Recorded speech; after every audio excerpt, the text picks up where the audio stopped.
Life on the Mississippi by Mark Twain.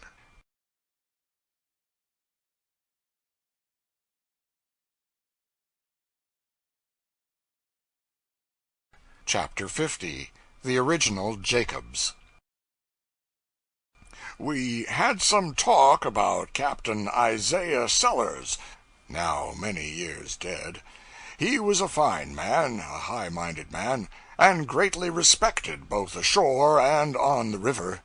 He was very tall, well-built, and handsome, and in his old age, as I remember him, his hair was as black as an Indian's, and his eye and hand were as strong and steady, and his nerve and judgment as firm and clear as anybody's, young or old, among the fraternity of pilots. He was the patriarch of the craft. He had been a keelboat pilot before the day of steamboats, and a steamboat pilot before any other steamboat pilot still surviving at the time I speak of had ever turned a wheel. Consequently, his brethren held him in the sort of awe in which illustrious survivors of a bygone age are always held by their associates. He knew how he was regarded, and perhaps this fact added some trifle of stiffening to his natural dignity, which had been sufficiently stiff in its original state. He left a diary behind him, but apparently it did not date back to his first steamboat trip, which was said to be 1811, the year the first steamboat disturbed the waters of the Mississippi. At the time of his death, a correspondent of the St. Louis Republican culled the following items from the diary.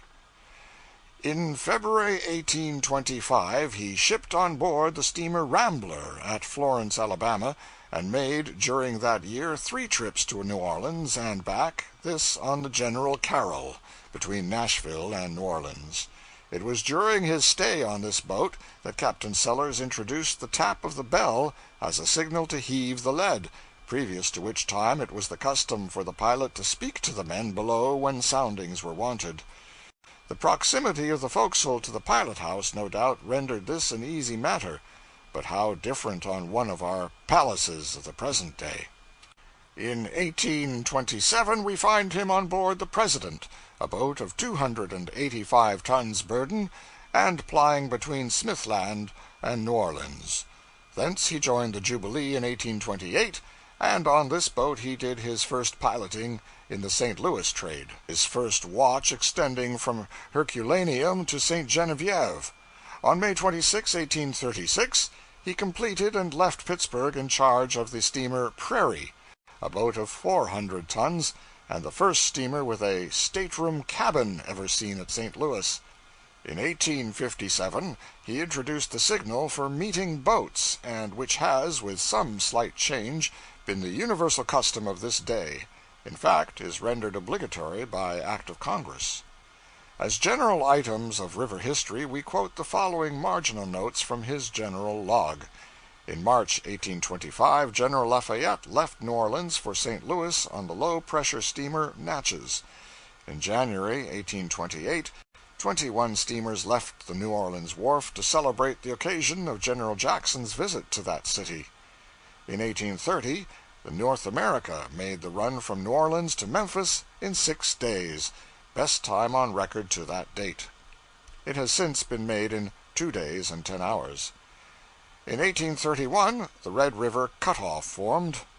In 1832, steamer Hudson made the run from White River to Helena, a distance of 75 miles, in 12 hours. This was the source of much talk and speculation among the parties directly interested. In 1839, Great Horseshoe Cutoff formed. Up to the present time, a term of 35 years, we ascertain, by reference to the diary, he has made 460 round trips to New Orleans, which gives a distance of 1,104,000 miles, or an average of 86 miles a day. Whenever Captain Sellers approached a body of gossiping pilots, a chill fell there, and talking ceased. For this reason, whenever 6 pilots were gathered together, there would always be 1 or 2 newly fledged ones in the lot, and the elder ones would be always showing off before these poor fellows. making them sorrowfully feel how callow they were, how recent their nobility, and how humble their degree, by talking largely and vaporously of old-time experiences on the river, always making it a point to date everything back as far as they could, so as to make the new men feel their newness to the sharpest degree possible, and envy the old stagers in the like degree. And how these complacent bald heads would swell, and brag, and lie, and date back 10, 15, 20 years, and how they did enjoy the effect produced upon the marveling and envying youngsters. And perhaps, just at this happy stage of the proceedings, the stately figure of Captain Isaiah Sellers, that real and only genuine son of antiquity, would drift solemnly into the midst. Imagine the size of the silence that would result on the instant, and imagine the feelings of those bald heads, and the exultation of their recent audience, when the ancient captain would begin to drop casual and indifferent remarks of a reminiscent nature, about islands that had disappeared, and cut-offs that had been made, a generation before the oldest bald head in the company had ever set his foot in a pilot-house. Many and many a time did this ancient mariner appear on the scene in the above fashion, and spread disaster and humiliation around him.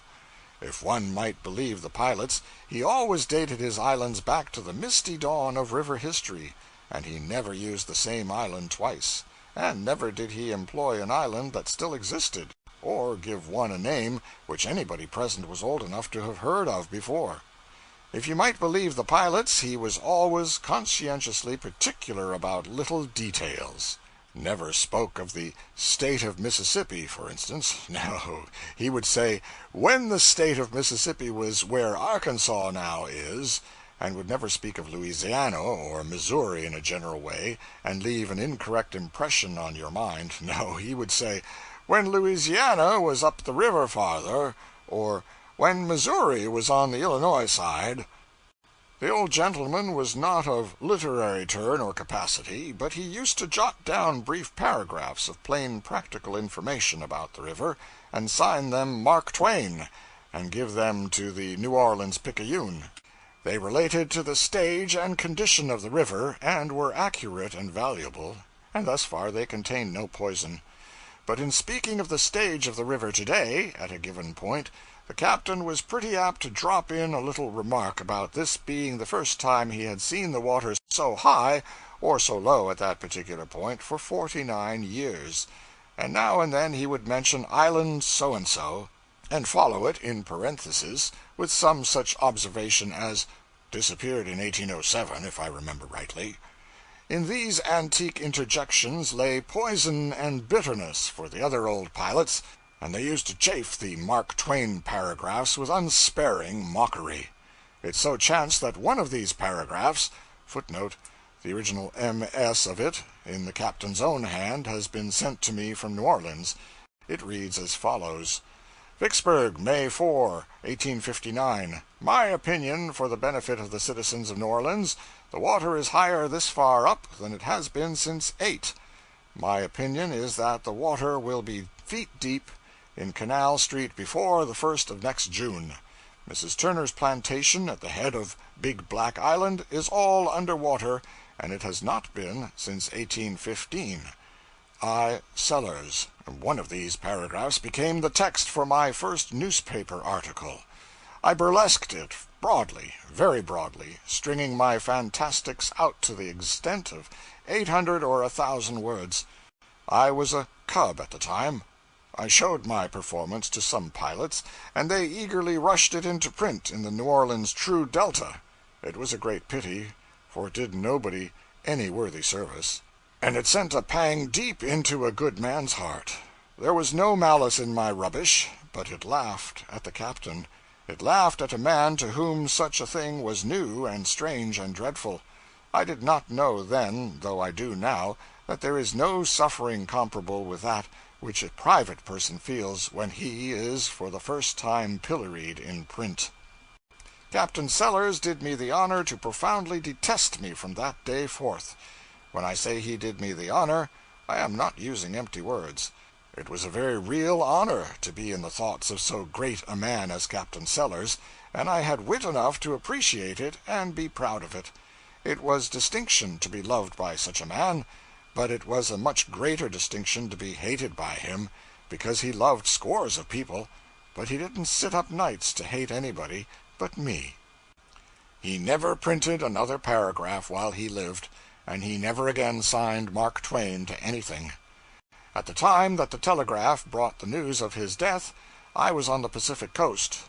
I was a fresh new journalist, and needed a nom de guerre, so I confiscated the Ancient Mariner's discarded one, and have done my best to make it remain what it was in his hands, a sign and symbol and warrant that whatever is found in its company may be gambled on as being the petrified truth. How I have succeeded it would not be modest in me to say. The captain had an honorable pride in his profession and an abiding love for it. He ordered his monument before he died, and kept it near him until he died. It stands over his grave now in Bellefontaine Cemetery, St. Louis.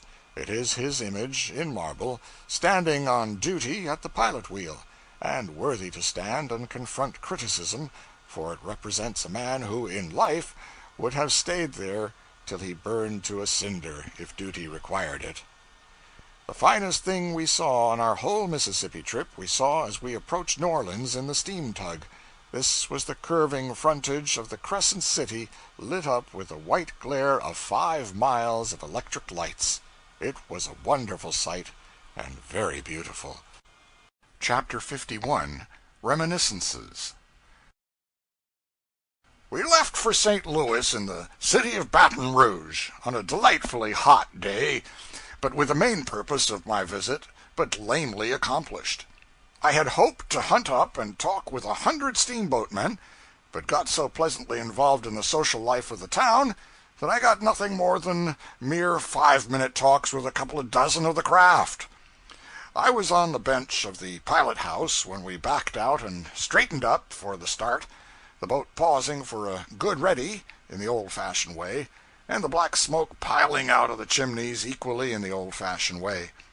Then we began to gather momentum, and presently were fairly under way and booming along. It was all as natural and familiar, and so were the shoreward sights, as if there had been no break in my river life. There was a cub, and I judged that he would take the wheel now, and he did. Captain Bixby stepped into the pilot house. Presently the cub closed up on the rank of steamships. He made me nervous, for he allowed too much water to show between our boat and the ships. I knew quite well what was going to happen, because I could date back in my own life and inspect the record. The captain looked on during a silent half-minute, then took the wheel himself and crowded the boat in, till she went scraping along within a hand-breadth of the ships. It was exactly the favor which he had done me about a quarter of a century before, in that same spot, the first time I ever steamed out of the port of New Orleans. It was a very great and sincere pleasure to me to see the thing repeated, with somebody else as victim. We made Natchez, 300 miles, in 22 hours and a half, much the swiftest passage I have ever made over that piece of water. The next morning I came on with the 4 o'clock watch, and saw Ritchie successfully run half a dozen crossings in a fog, using for his guidance the marked chart devised and patented by Bixby and himself. This sufficiently evidenced the great value of the chart. By and by, when the fog began to clear off, I noticed that the reflection of a tree in the smooth water of an overflowed bank 600 yards away was stronger and blacker than the ghostly tree itself. The faint spectral trees, dimly glimpsed through the shredding fog, were very pretty things to see. We had a heavy thunderstorm at Natchez, another at Vicksburg, and still another about 50 miles below Memphis. They had an old-fashioned energy which had long been unfamiliar to me. This third storm was accompanied by a raging wind. We tied up to the bank when we saw the tempest coming, and everybody left the pilot house but me. The wind bent the young trees down, exposing the pale underside of the leaves, and gust after gust followed, in quick succession, thrashing the branches violently up and down, and to this side and that. and creating swift waves of alternating green and white according to the side of the leaf that was exposed. And these waves raced after each other as do their kind over a wind-tossed field of oats. No color that was visible anywhere was quite natural. All tints were charged with a leaden tinge from the solid cloud bank overhead. The river was leaden, all distances the same, and even the far-reaching ranks of combing whitecaps were dully shaded by the dark, rich atmosphere through which their swarming legions marched. The thunder peals were constant and deafening. Explosion followed explosion, with but inconsequential intervals between, and the reports grew steadily sharper and higher keyed, and more trying to the ear. The lightning was as diligent as the thunder, and produced effects which enchanted the eye and sent electric ecstasies of mixed delight and apprehension shivering along every nerve in the body in unintermittent procession. The rain poured down in amazing volume, the ear-splitting thunder peals broke nearer and nearer, the wind increased in fury and began to wrench off boughs and tree-tops and send them sailing away through space. The pilot-house fell to rocking and straining and cracking and surging, and I went down in the hold to see what time it was. People boast a good deal about Alpine thunderstorms, but the storms which I have had the luck to see in the Alps were not the equals of some of which I have seen in the Mississippi Valley. I may not have seen the Alps do their best, of course, and if they can beat the Mississippi, I don't wish to. On this up trip I saw a little towhead, infant island, half a mile long, which had been formed during the past 19 years. Since there was so much time to spare, that 19 years of it could be devoted to the construction of a mere towhead, where was the use, originally, in rushing this whole globe through in 6 days? It is likely that if more time had been taken, in the first place, the world would have been made right, and this ceaseless improving and repairing would not be necessary now. But if you hurry a world or a house, you are nearly sure to find out by and by that you have left out a towhead, or a broom-closet, or some other little convenience here and there, which has got to be supplied, no matter how much expense and vexation it may cost. We had a succession of black nights going up the river, and it was observable that whenever we landed, and suddenly inundated the trees with intense sunburst of the electric light, a certain curious effect was always produced. Hundreds of birds flocked instantly out from the masses of shining green foliage, and went careening hither and thither through the white rays, and often a songbird tuned up and fell to singing. We judged that they mistook this superb artificial day for the genuine article. We had a delightful trip in that thoroughly well-ordered steamer, and regretted that it was accomplished so speedily. By means of diligence and activity, we managed to hunt out nearly all the old friends. One was missing, however. He went to his reward, whatever it was, 2 years ago. But I found out all about him. His case helped me to realize how lasting can be the effect of a very trifling occurrence. When he was an apprentice blacksmith in our village, and I a schoolboy, a couple of young Englishmen came to the town and sojourned a while.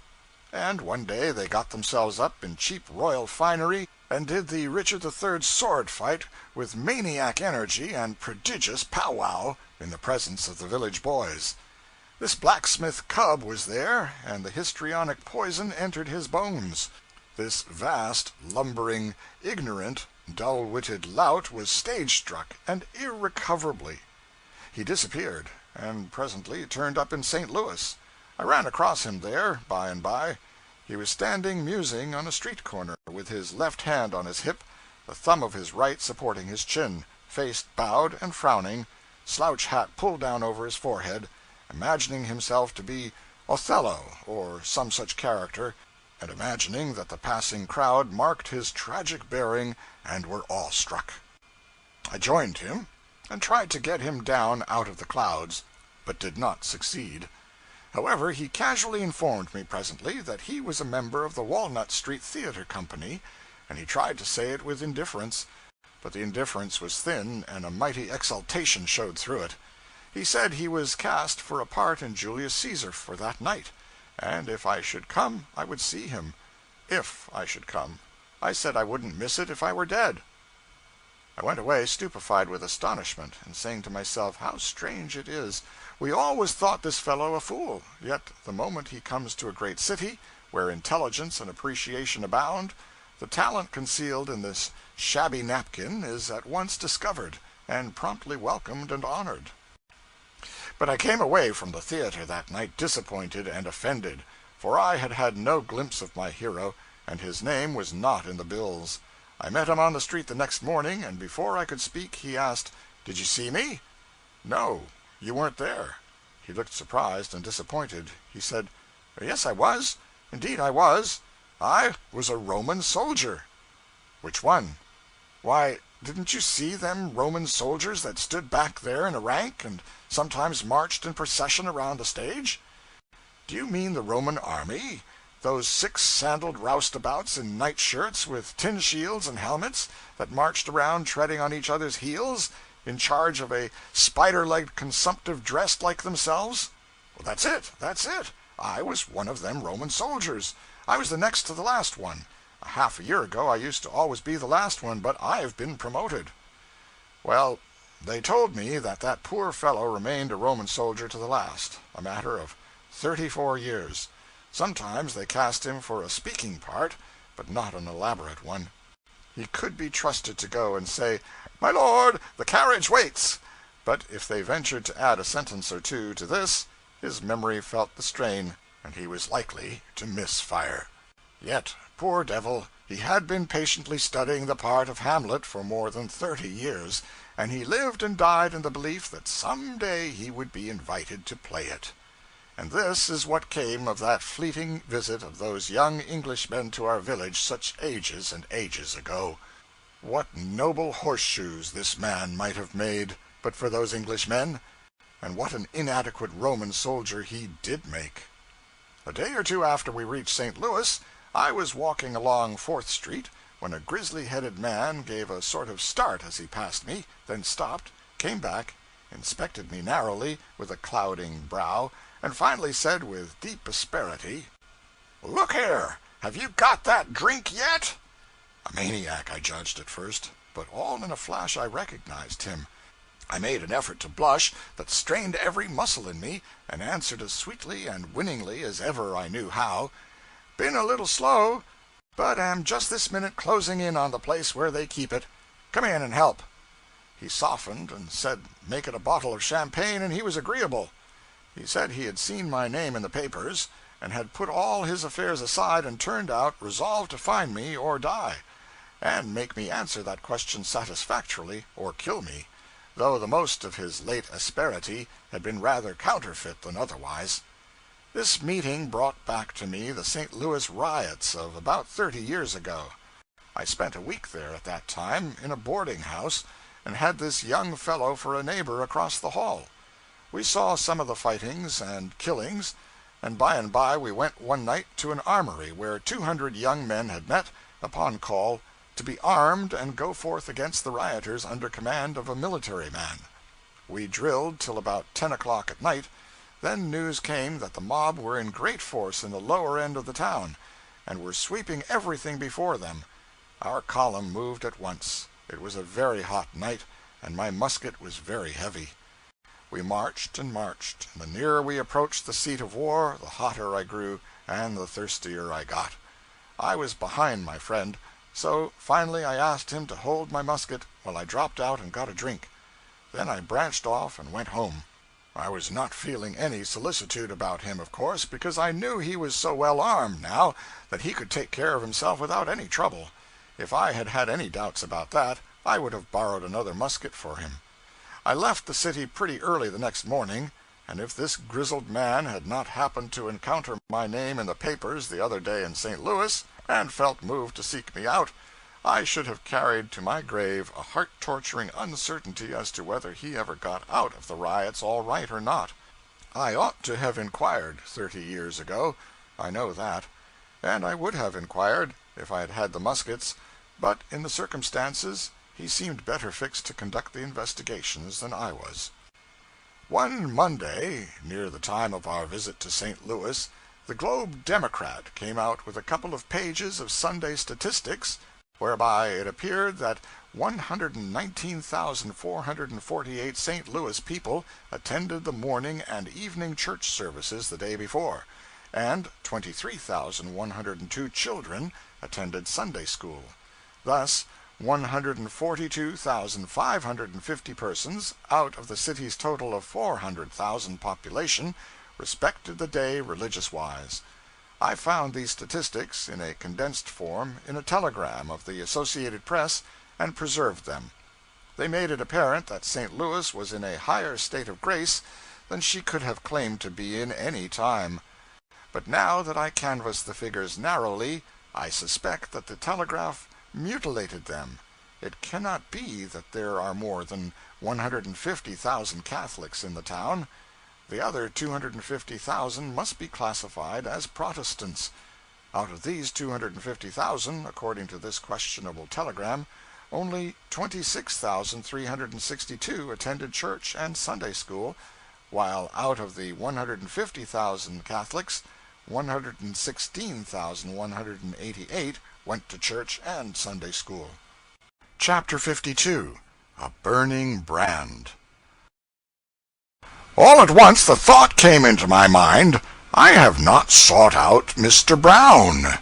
Upon that text I desire to depart from the direct line of my subject and make a little excursion. I wish to reveal a secret which I have carried with me 9 years, and which has become burdensome. Upon a certain occasion, 9 years ago, I had said, with strong feeling, "If ever I see St. Louis again, I will seek out Mr. Brown, the great grain merchant, and ask of him the privilege of shaking him by the hand." The occasion and the circumstances were as follows. A friend of mine, a clergyman, came one evening and said, "I have a most remarkable letter here which I want to read to you, if I can do it without breaking down. I must preface it with some explanations, however. The letter is written by an ex-thief and ex-vagabond of the lowest origin and basest rearing, a man all stained with crime and steeped in ignorance, but, thank God, with a mine of pure gold hidden away in him, as you shall see. His letter is written to a burglar named Williams, who is serving a 9-year term in a certain state prison for burglary. Williams was a particularly daring burglar, and plied that trade during a number of years, but he was caught at last and jailed, to await trial in a town where he had broken into a house at night, pistol in hand, and forced the owner to hand over to him $8,000 in government bonds. Williams was not a common sort of person by any means. He was a graduate of Harvard College, and came of good New England stock. His father was a clergyman. While lying in jail, his health began to fail, and he was threatened with consumption. This fact, together with the opportunity for reflection afforded by solitary confinement, had its effect, its natural effect. He fell into serious thought. His early training asserted itself with power, and wrought with strong influence upon his mind and heart. He put his old life behind him, and became an earnest Christian. Some ladies in the town heard of this, visited him, and by their encouraging words supported him in his good resolutions and strengthened him to continue in his new life. The trial ended in his conviction and sentence to the state prison for the term of 9 years, as I have before said. In the prison he became acquainted with the poor wretch referred to in the beginning of my talk, Jack Hunt, the writer of the letter which I am going to read. You will see that the acquaintanceship bore fruit for Hunt. When Hunt's time was out, he wandered to St. Louis, and from that place he wrote his letter to Williams. The letter got no further than the office of the prison warden, of course. Prisoners are not often allowed to receive letters from outside. The prison authorities read this letter, but did not destroy it. They had not the heart to do it. They read it to several persons, and eventually it fell into the hands of those ladies of whom I spoke a while ago. The other day I came across an old friend of mine, a clergyman, who had seen this letter, and was full of it. The mere remembrance of it so moved him that he could not talk of it without his voice breaking. He promised to get a copy of it for me, and here it is, an exact copy, with all the imperfections of the original preserved. It has many slang expressions in it, thieves' argot, but their meaning has been interlined, in parenthesis, by the prison authorities. Louis, June 9, 1872. Mr. W., friend Charlie, if I may call you so, I know you are surprised to get a letter from me, but I hope you won't be mad at my writing to you. I want to tell you my thanks for the way you talked to me when I was in prison. It has led me to try and be a better man. I guess you thought I did not care for what you said, and at the first go-off I didn't. But I knowed you was a man who had done big work with good men and want no succor, nor want gassing, and all the boys knowed it.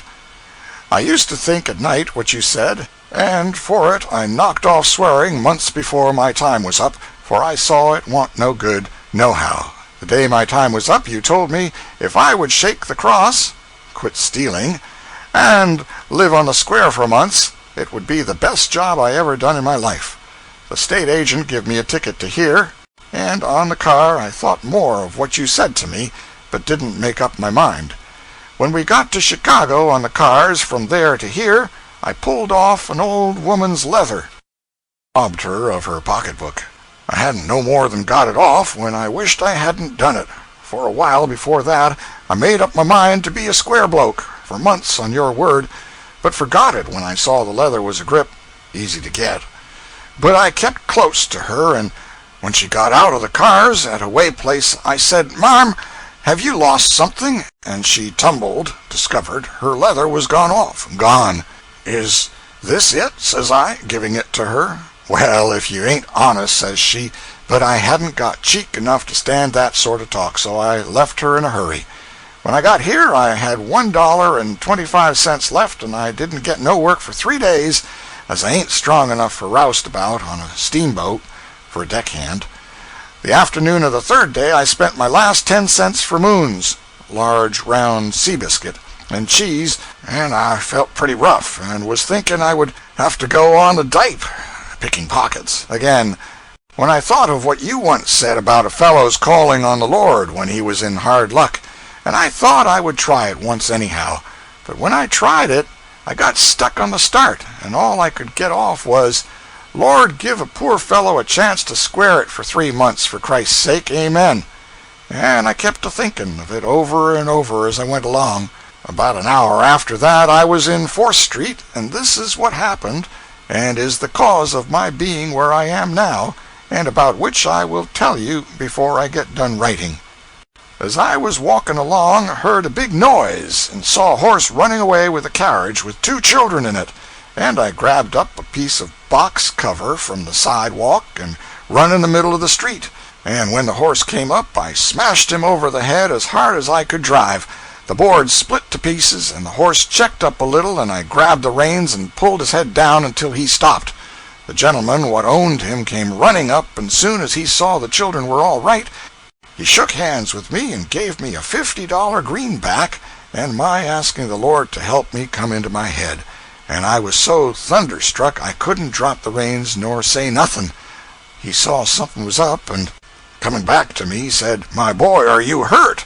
And the thought come into my head just then to ask him for work, and I asked him to take back the bill and give me a job. Says he, "Jump in here and let's talk about it, but keep the money."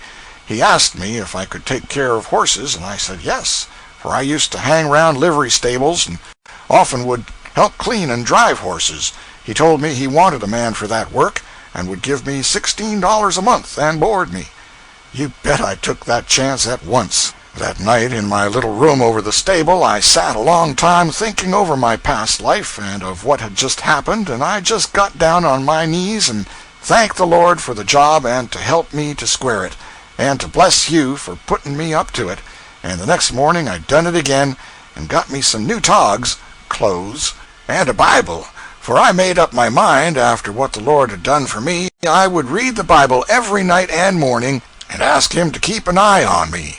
When I had been there about a week, Mr. Brown, that's his name, came in my room one night and saw me reading the Bible. He asked me if I was a Christian, and I told him no. He asked me how it was I read the Bible instead of papers and books. Well, Charlie, I thought I had better give him a square deal in the start. So I told him all about my being in prison and about you, and how I had almost done give up looking for work, and how the Lord got me the job when I asked him, and the only way I had to pay him back was to read the Bible and square it, and I asked him to give me a chance for 3 months. He talked to me like a father for a long time, and told me I could stay, and then I felt better than ever I had done in my life, for I had given Mr. Brown a fair start with me, and now I didn't fear no one giving me a back cap, exposing his past life, and running me off the job. The next morning he called me into the library and gave me another square talk, and advised me to study some every day, and he would help me 1 or 2 hours every night. And he gave me arithmetic, a spelling book, geography, and a writing book, and he hers me every night. He lets me come into the house to prayers every morning, and got me put in a Bible class in the Sunday school, which I likes very much, for it helps me to understand my Bible better. Now, Charlie, the 3 months on the square are up 2 months ago, and, as you said, it is the best job I ever did in my life, and I commenced another of the same sort right away, only it is to God helping me to last a lifetime, Charlie. I wrote this letter to tell you I do think God has forgiven my sins and heard your prayers, for you told me you should pray for me.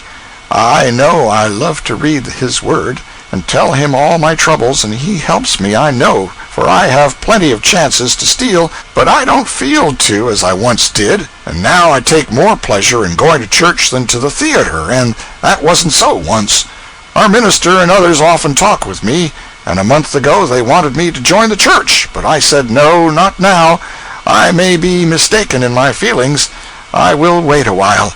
But now I feel that God has called me, and on the first Sunday in July I will join the church. Dear friend, I wish I could write to you as I feel, but I can't do it yet.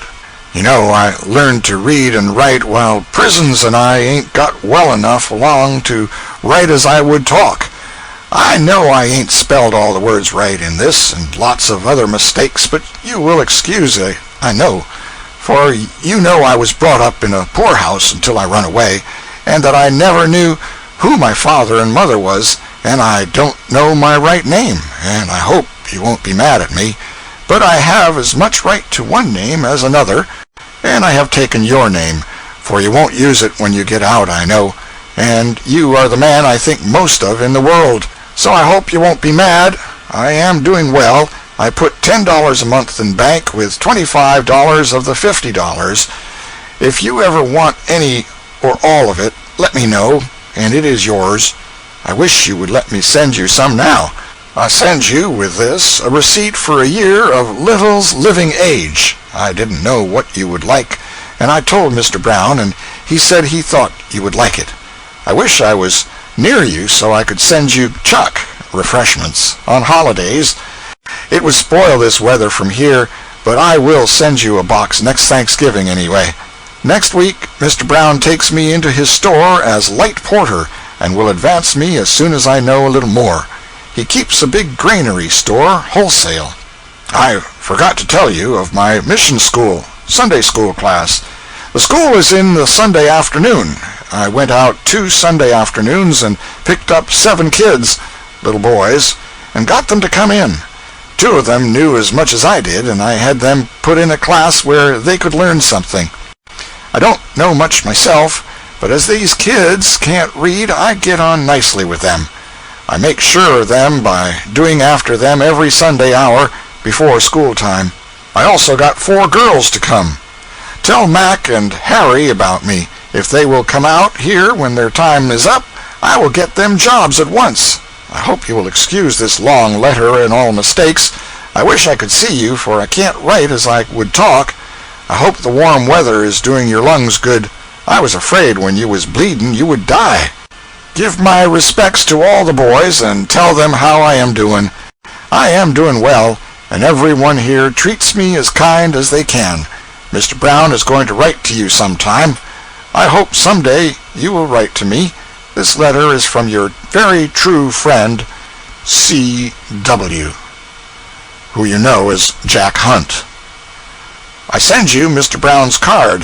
Send my letter to him. Here was true eloquence, irresistible eloquence, and without a single grace or ornament to help it out. I have seldom been so deeply stirred by any piece of writing. The reader of it halted all the way through, on a lame and broken voice, yet he had tried to fortify his feelings by several private readings of the letter before venturing into company with it. He was practicing upon me to see if there was any hope of his being able to read the document to his prayer meeting with anything like a decent command over his feelings. The result was not promising. However, he determined to risk it, and did. He got through tolerably well, but his audience broke down early and stayed in that condition to the end. The fame of the letter spread through the town. A brother minister came and borrowed the manuscript, put it bodily into a sermon, preached the sermon to 1,200 people on a Sunday morning, and the letter drowned them in their own tears. Then my friend put it into a sermon and went before his Sunday morning congregation with it. It scored another triumph. The house wept as one individual. My friend went on summer vacation up into the fishing regions of our northern British neighbors, and carried this sermon with him, since he might possibly chance to need a sermon. He was asked to preach one day. The little church was full. Among the people present were the late Dr. J.G. Holland, the late Mr. Seymour of the New York Times, Mr. Page, the philanthropist and temperance advocate, and, I think, Senator Fry of Maine. The marvelous letter did its wonted work. All the people were moved. All the people wept. The tears flowed in a steady stream down Dr. Holland's cheeks, and nearly the same can be said with regard to all who were there. Mr. Page was so full of enthusiasm over the letter that he said he would not rest until he made pilgrimage to that prison, and had speech with the man who had been able to inspire a fellow unfortunate to write so priceless a tract. Ah, that unlucky Page, and another man. If they had only been in Jericho, that letter would have rung through the world and stirred all the hearts of all the nations for 1,000 years to come, and nobody might ever have found out that it was the confoundedest, brazenest, ingeniousest piece of fraud and humbuggery that was ever concocted to fool poor confiding mortals with. The letter was a pure swindle, and that is the truth. And take it by and large, it was without a compeer among swindles. It was perfect. It was rounded, symmetrical, complete, colossal. The reader learns it at this point, but we didn't learn it till some miles and weeks beyond this stage of the affair. My friend came back from the woods, and he and other clergymen and lay missionaries began once more to inundate audiences with their tears and the tears of said audiences. I begged hard for permission to print the letter in a magazine and tell the watery story of its triumphs. Numbers of people got copies of the letter, with permission to circulate them in writing, but not in print. Copies were sent to the Sandwich Islands and other far regions. Charles Dudley Warner was at church one day when the Warren letter was read and wept over. At the church door afterward, he dropped a peculiarly cold iceberg down the clergyman's back with the question, "Do you know that letter to be genuine?" It was the first suspicion that had ever been voiced, but it had that sickening effect which first uttered suspicions against one's idol always have. Some talk followed. "Why, what should make you suspect that it isn't genuine?" "Well, nothing that I know of, except that it is too neat, and compact, and fluent, and nicely put together for an ignorant person, an unpracticed hand. I think it was done by an educated man." The literary artist had detected the literary machinery. If you will look at the letter now, you will detect it yourself. It is observable in every line. Straightway the clergyman went off with this seed of suspicion sprouting in him, and wrote to a minister residing in that town where Williams had been jailed and converted, asked for light, and also asked if a person in the literary line, meaning me, might be allowed to print the letter and tell its history. He presently received this answer: Reverend, my dear friend, in regard to that convict's letter, there can be no doubt as to its genuineness. Williams, to whom it was written, lay in our jail and professed to have been converted, and Reverend Mr. the chaplain had great faith in the genuineness of the change, as much as one can have in such case. The letter was sent to one of our ladies, who is a Sunday school teacher, sent either by Williams himself or the chaplain of the state's prison, probably. She has been greatly annoyed in having so much publicity, lest it might seem a breach of confidence or be an injury to Williams.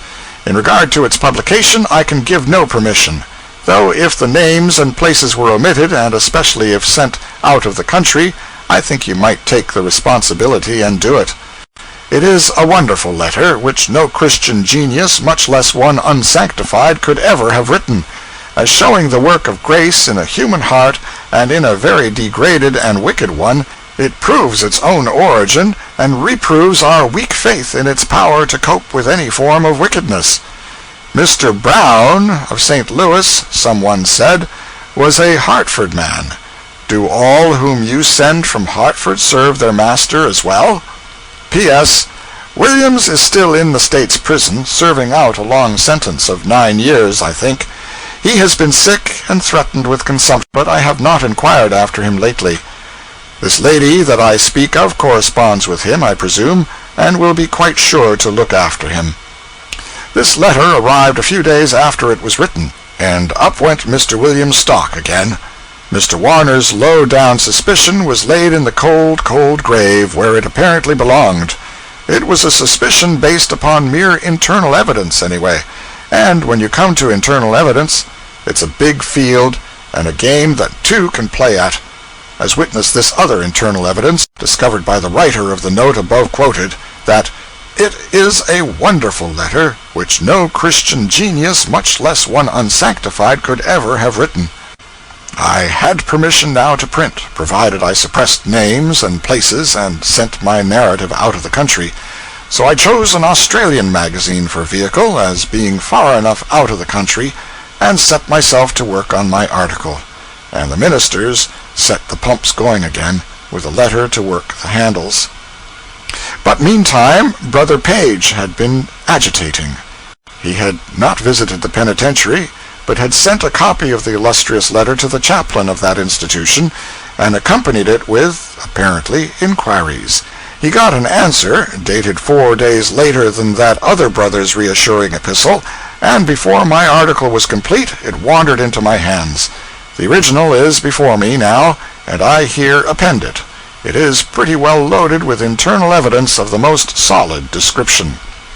State's Prison, Chaplain's Office, July 11, 1873. Dear Brother Page, herewith please find the letter kindly loaned me. I am afraid its genuineness cannot be established. It purports to be addressed to some prisoner here. No such letter ever came to a prisoner here. All letters received are carefully read by officers of the prison before they go into the hands of the convicts, and any such letter could not be forgotten. Again, Charles Williams is not a Christian man, but a dissolute, cunning prodigal, whose father is a minister of the gospel. His name is an assumed one. I am glad to have made your acquaintance. I am preparing a lecture upon life seen through prison bars, and should like to deliver the same in your vicinity. And so ended that little drama. My poor article went into the fire. For whereas the materials for it were now more abundant and infinitely richer than they had previously been, there were parties all around me who, although longing for the publication before, were a unit for suppression at this stage and complexion of the game. They said, "Wait, the wound is too fresh yet." All the copies of the famous letter except mine disappeared suddenly, and from that time onward the aforetime same old drought set in the churches. As a rule, the town was on a spacious grin for a while, but there were places in it where the grin did not appear, and where it was dangerous to refer to the ex-convict's letter. A word of explanation. Jack Hunt, the professed writer of the letter, was an imaginary person. The burglar Williams, Harvard graduate, son of a minister, wrote the letter himself, to himself, got it smuggled out of the prison, got it conveyed to persons who had supported and encouraged him in his conversion, where he knew two things would happen. The genuineness of the letter would not be doubted or inquired to, and the nub of it would be noticed and would have valuable effect. The effect, indeed, of starting a movement to get Mr. Williams pardoned out of prison. That nub is so ingeniously, so casually flung in, and immediately left there in the tail of the letter, undwelt upon, that an indifferent reader would never suspect that it was the heart and core of the epistle, if he even took note of it at all. This is the nub. I hope the warm weather is doing your lungs good. I was afraid when you was bleeding you would die. Give my respects, etc. That is all there is of it. Simply touch and go, no dwelling upon it. Nevertheless, it was intended for an eye that would be swift to see it, and it was meant to move a kind heart, to try to effect the liberation of a poor, reformed, and purified fellow lying in the fell grip of consumption. When I for the first time heard that letter read 9 years ago, I felt that it was the most remarkable one I had ever encountered, and it so warmed me toward Mr. Brown of St. Louis that I said that if ever I visited that city again, I would seek out that excellent man and kiss the hem of his garment, if it was a new one. Well, I visited St. Louis, but I did not hunt for Mr. Brown, for, alas, the investigations of long ago had proved that the benevolent Brown, like Jack Hunt, was not a real person, but a sheer invention of that gifted rascal Williams, burglar, Harvard graduate, son of a clergyman. Chapter 53. My Boyhood's Home. We took passage in one of the fast boats of the St. Louis and St. Paul Packet Company and started up the river. When I, as a boy, first saw the mouth of the Missouri River, it was 22 or 23 miles above St. Louis, according to the estimate of pilots. The wear and tear of the banks have moved it down 8 miles since then, and the pilots say that within 5 years the river will cut through and move the mouth down 5 miles more, which will bring it within 10 miles of St. Louis. About nightfall we passed the large and flourishing town of Alton, Illinois, and before daylight next morning the town of Louisiana, Missouri, a sleepy village in my day, but a brisk railway center now. However, all the towns out there are railway centers now. I could not clearly recognize the place. This seemed odd to me, for when I retired from the rebel army in '61, I retired upon Louisiana in good order, at least in good enough order for a person who had not yet learned how to retreat according to the rules of war and had to trust to native genius. It seemed to me that for a first attempt at a retreat it was not badly done. I had done no advancing in all that campaign that was at all equal to it. There was a railway bridge across the river here, well sprinkled with glowing lights, and a very beautiful sight it was. At 7 in the morning we reached Hannibal, Missouri, where my boyhood was spent. I had had a glimpse of it 15 years ago, and another glimpse 6 years earlier, but both were so brief that they hardly counted. The only notion of the town that remained in my mind was the memory of it as I had known it when I first quitted it 29 years ago. That picture of it was still as clear and vivid to me as a photograph. I stepped ashore with the feeling of one who returns out of a dead-and-gone generation. I had a sort of realizing sense of what the Bastille prisoners must have felt when they used to come out and look upon Paris after years of captivity, and note how curiously the familiar and the strange were mixed together before them. I saw the new houses, saw them plainly enough, but they did not affect the older picture in my mind, for through their solid bricks and mortar I saw the vanished houses, which had formerly stood there, with perfect distinctness. It was Sunday morning, and everybody was abed yet, so I passed through the vacant streets, still seeing the town as it was, and not as it is, and recognizing and metaphorically shaking hands with 100 familiar objects which no longer exist, and finally climbed Holliday's Hill to get a comprehensive view. The whole town lay spread out below me then, and I could mark and fix every locality every detail. Naturally, I was a good deal moved. I said, "Many of the people I once knew in this tranquil refuge of my childhood are now in heaven. Some, I trust, are in the other place." The things about me and before me made me feel like a boy again, convinced me that I was a boy again, and that I had simply been dreaming an unusually long dream. But my reflections spoiled all that, for they forced me to say, "I see 50 old houses down yonder, into each of which I could enter and find either a man or a woman who was a baby, or unborn, when I noticed those houses last, or a grandmother who was a plump young bride at that time." From this vantage ground, the extensive view up and down the river and wide over the wooded expanses of Illinois is very beautiful, one of the most beautiful on the Mississippi, I think, which is a hazardous remark to make, for the 800 miles of river between St. Louis and St. Paul afford an unbroken succession of lovely pictures. It may be that my affection for the one in question biases my judgment in its favor. I cannot say as to that. No matter, it was satisfyingly beautiful to me, and it had this advantage over all the other friends whom I was about to greet again: it had suffered no change. It was as young and fresh and comely and gracious as ever it had been, whereas the faces of the others would be old and scarred with the campaigns of life, and marked with their griefs and defeats, and would give me no upliftings of spirit. An old gentleman out on an early morning walk came along, and we discussed the weather, and then drifted into other matters. I could not remember his face. He said he had been living here 28 years, so he had come after my time, and I had never seen him before. I asked him various questions, first about a mate of mine in Sunday school, what became of him. He graduated with honor in an Eastern college, wandered off into the world somewhere, succeeded at nothing, passed out of knowledge and memory years ago, and is supposed to have gone to the dogs. He was bright and promised well when he was a boy. Yes, but the thing that happened is what became of it all. I asked after another lad, altogether the brightest in our village school when I was a boy. He, too, was graduated with honors from an Eastern college, but life whipped him in every battle, straight along, and he died in one of the territories years ago, a defeated man. I asked after another of the bright boys. He is a success, always has been, always will be, I think.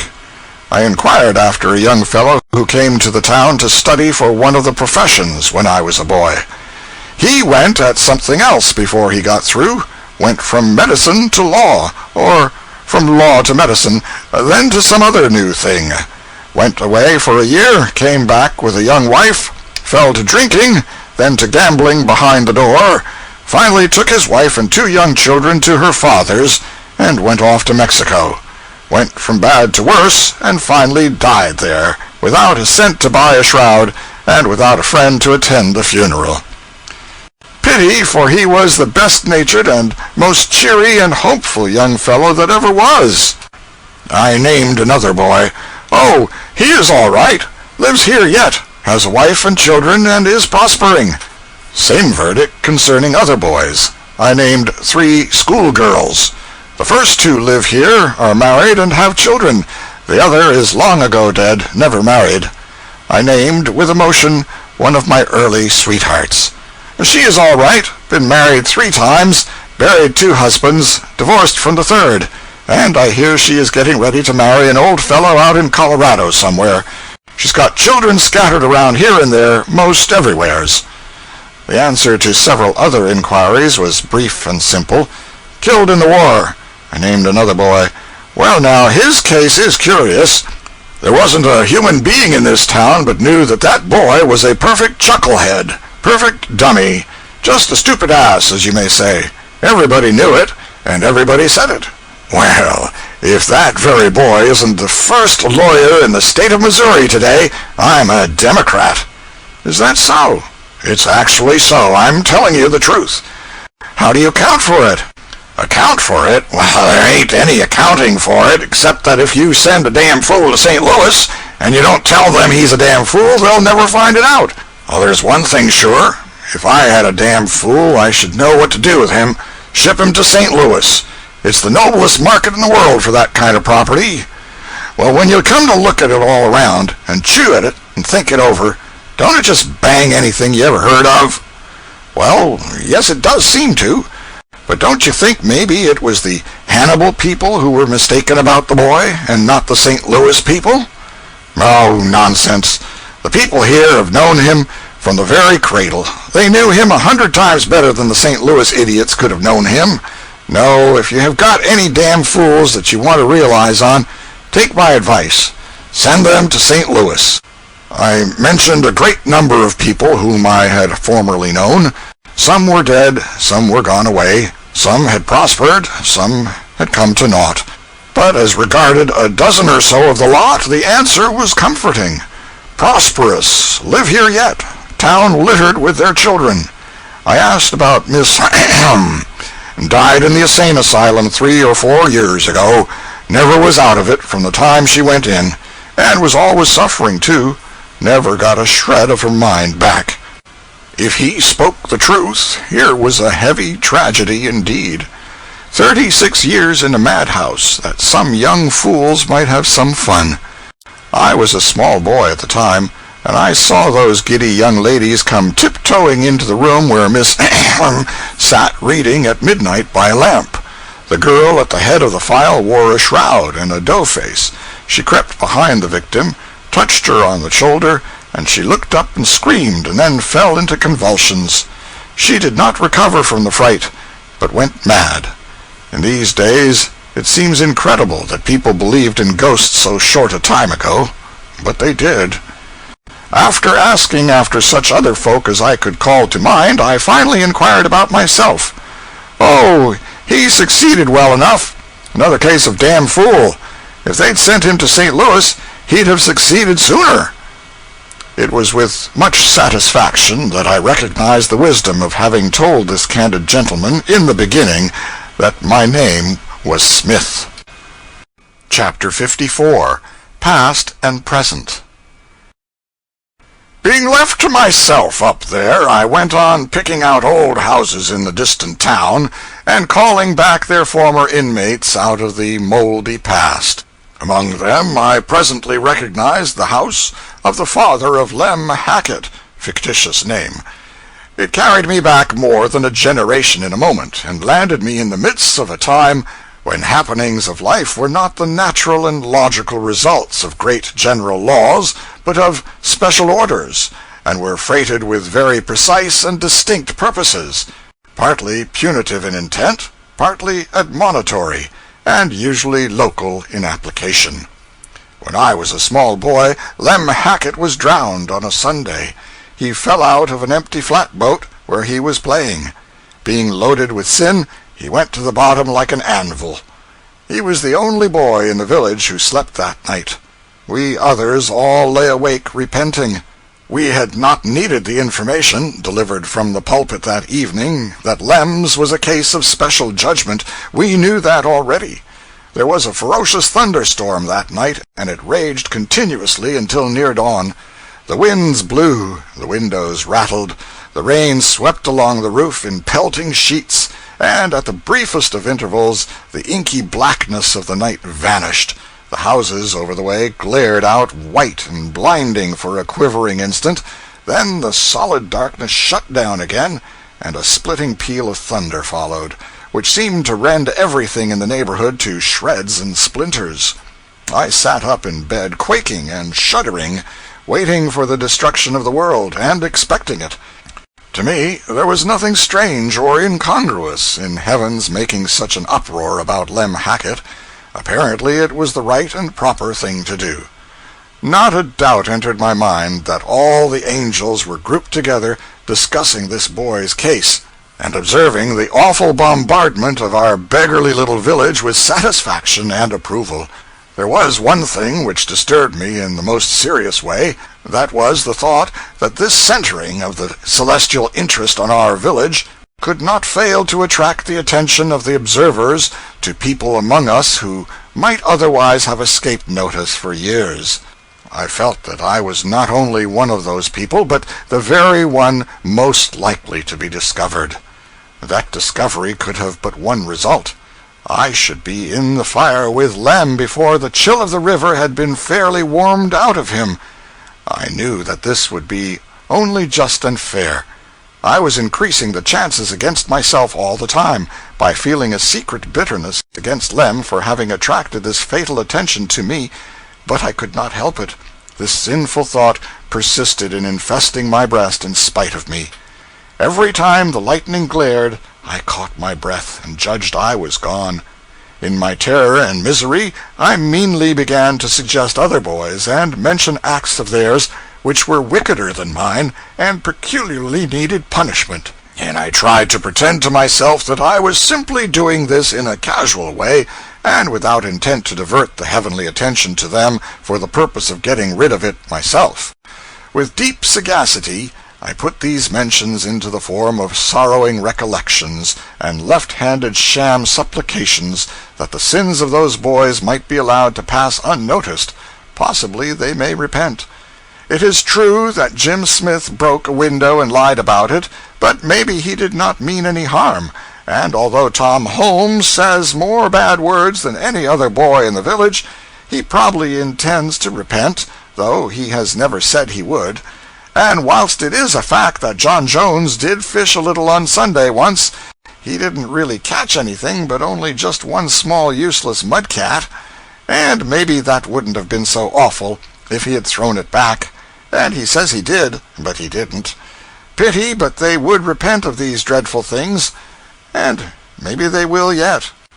But while I was shamefully trying to draw attention to these poor chaps, who were doubtless directing the celestial attention to me at the same moment, though I never once suspected that, I had heedlessly left my candle burning.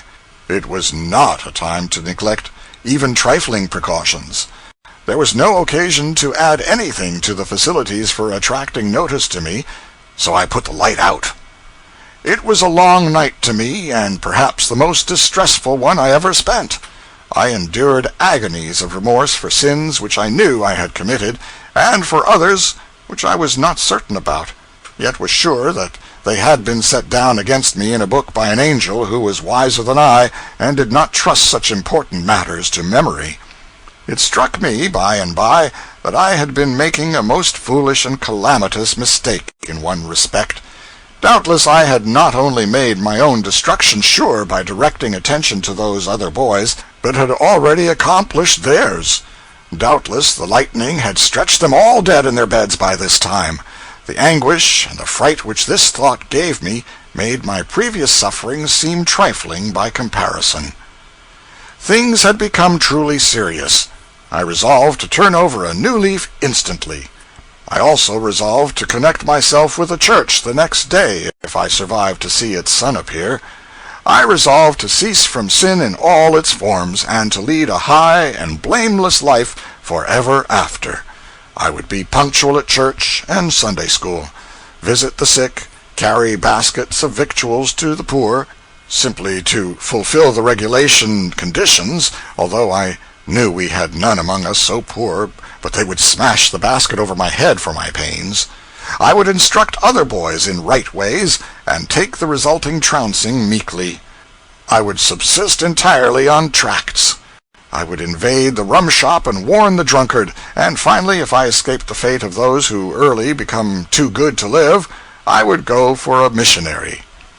The storm subsided toward daybreak, and I dozed gradually to sleep with a sense of obligation to Lem Hackett for going to eternal suffering in that abrupt way, and thus preventing a far more dreadful disaster, my own loss. But when I rose refreshed by and by, and found that those other boys were still alive, I had a dim sense that perhaps the whole thing was a false alarm, that the entire turmoil had been on Lem's account and nobody's else. The world looked so bright and safe that there did not seem to be any real occasion to turn over a new leaf. I was a little subdued during that day, and perhaps the next. After that, my purpose of reforming slowly dropped out of my mind, and I had a peaceful, comfortable time again, until the next storm. That storm came about 3 weeks later, and it was the most unaccountable one to me that I had ever experienced. For on the afternoon of that day, Dutchy was drowned. Dutchy belonged to our Sunday school. He was a German lad who did not know enough to come in out of the rain. But he was exasperatingly good, and had a prodigious memory. One Sunday he made himself the envy of all the youth and the talk of all the admiring village by reciting 3,000 verses of Scripture without missing a word. Then he went off the very next day and got drowned. Circumstances gave to his death a peculiar impressiveness. We were all bathing in a muddy creek which had a deep hole in it, and in this hole the coopers had sunk a pile of green hickory hoop poles to soak, some 12 feet under water. We were diving and seeing who could stay under longest. We managed to remain down by holding on to the hoop poles. Dutchy made such a poor success of it that he was hailed with laughter and derision every time his head appeared above water. At last he seemed hurt with the taunts, and begged us to stand still on the bank and be fair with him and give him an honest count. Be friendly and kind just this once, and not miscount for the sake of having the fun of laughing at him. Treacherous winks were exchanged, and all said, "All right, Dutchy, go ahead, we'll play fair." Dutchy plunged in, but the boys, instead of beginning to count, followed the lead of one of their number and scampered to a range of blackberry bushes close by and hid behind it. They imagined Dutchy's humiliation when he should rise after a superhuman effort and find the place silent and vacant, nobody there to applaud. They were so full of laugh with the idea that they were continually exploding into muffled cackles. Time swept on, and presently one who was peeping through the briars said with surprise, "Why, he hasn't come up yet." The laughing stopped. "Boys, it's a splendid dive," said one. "Never mind that," said another. "The joke on him is all the better for it." There was a remark or two more, and then a pause. Talking ceased, and all began to peer through the vines. Before long the boys' faces began to look uneasy, then anxious, then terrified. Still there was no movement of the placid water. Hearts began to beat fast, and faces to turn pale. We all glided out silently and stood on the bank, our horrified eyes wandering back and forth from each other's countenances to the water. Somebody must go down and see. Yes, that was plain, but nobody wanted that grisly task. Draw straws. So we did, with hands which shook so that we hardly knew what we were about. The lot fell to me, and I went down. The water was so muddy I could not see anything, but I felt around among the hoop poles, and presently I grasped a limp wrist which gave me no response. And if it had, I should not have known it. I let it go with such a frightened suddenness. The boy had been caught among the hoop poles and entangled there, helplessly. I fled to the surface and told the awful news. Some of us knew that if the boy were dragged out at once he might possibly be resuscitated, but we never thought of that. We did not think of anything. We did not know what to do, so we did nothing, except that the smaller lads cried piteously, and we all struggled frantically into our clothes, putting on anybody's that came handy, and getting them wrong side out and upside down as a rule. Then we scurried away and gave the alarm, but none of us went back to see the end of the tragedy. We had a more important thing to attend to. We all flew home, and lost not a moment in getting ready to lead a better life. The night presently closed down, then came on that tremendous and utterly unaccountable storm. I was perfectly dazed. I could not understand it. It seemed to me that there must be some mistake. The elements were turned loose, and they rattled and banged and blazed away in the most blind and frantic manner. All heart and hope went out of me, and the dismal thought kept floating through my brain, if a boy who knows 3,000 verses by heart is not satisfactory, what chance is there for anybody else? Of course I never questioned for a moment that the storm was on Dutchy's account, or that he or any other inconsequential animal was worthy of such a majestic demonstration from on high. The lesson of it was the only thing that troubled me, for it convinced me that if Dutchy, with all his perfections, was not a delight, it would be vain for me to turn over a new leaf, for I must infallibly fall hopelessly short of that boy, no matter how hard I might try. Nevertheless, I did turn it over, A highly educated fear compelled me to do that, but succeeding days of cheerfulness and sunshine came bothering around, and within a month I had so drifted backward that again I was as lost and comfortable as ever. Breakfast time approached while I mused these musings and called these ancient happenings back to mind, so I got me back into the present and went down the hill. On my way through town to the hotel, I saw the house which was my home when I was a boy.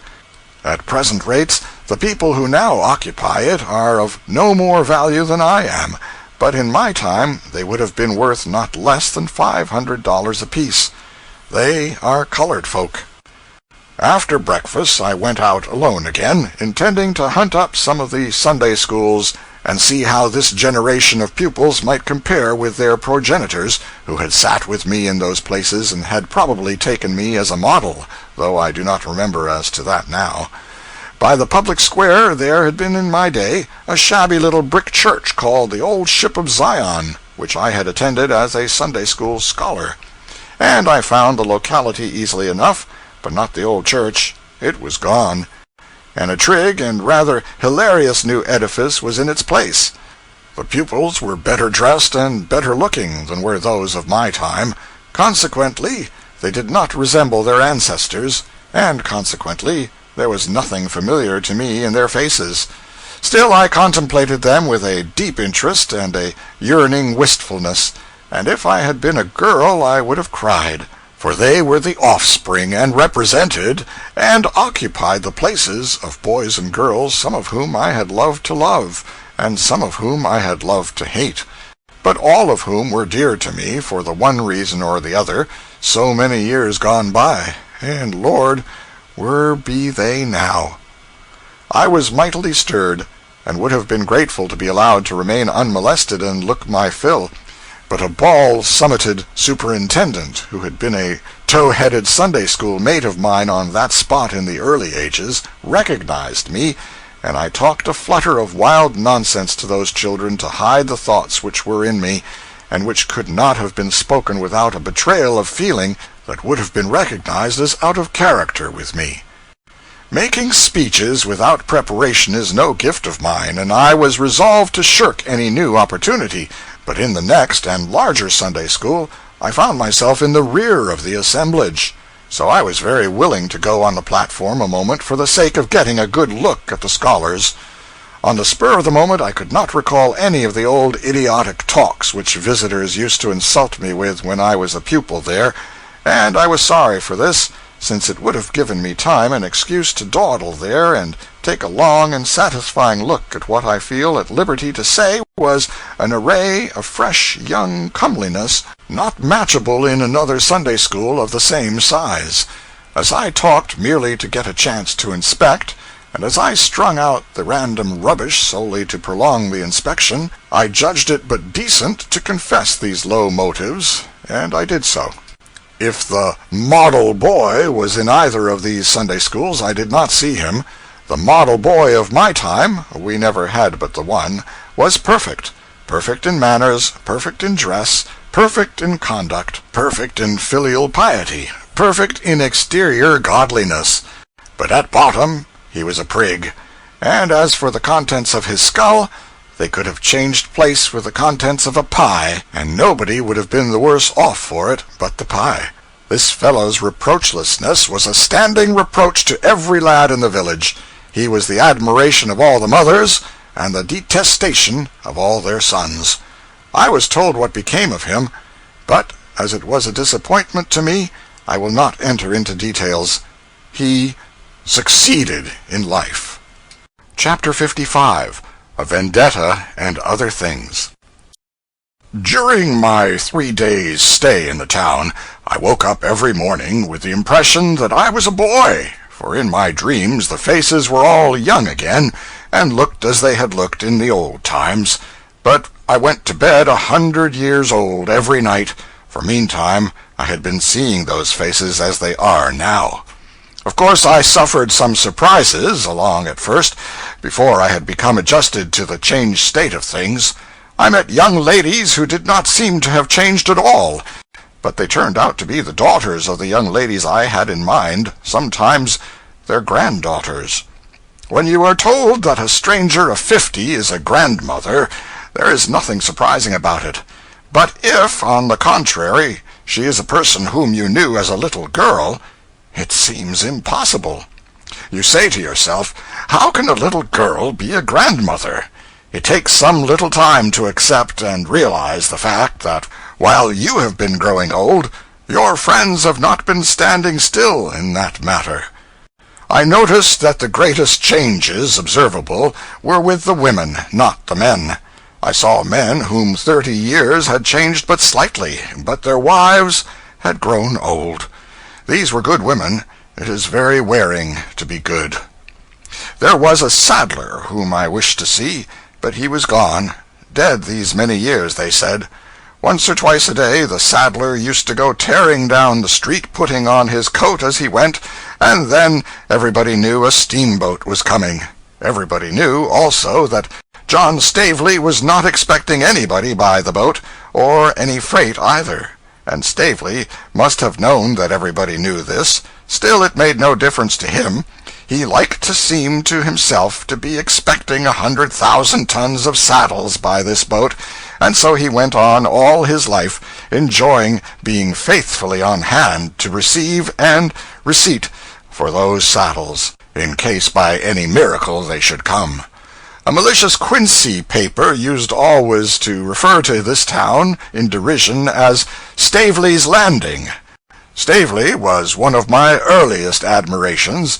I envied him his rush of imaginary business, and the display he was able to make of it before strangers, as he went flying down the street struggling with his fluttering coat.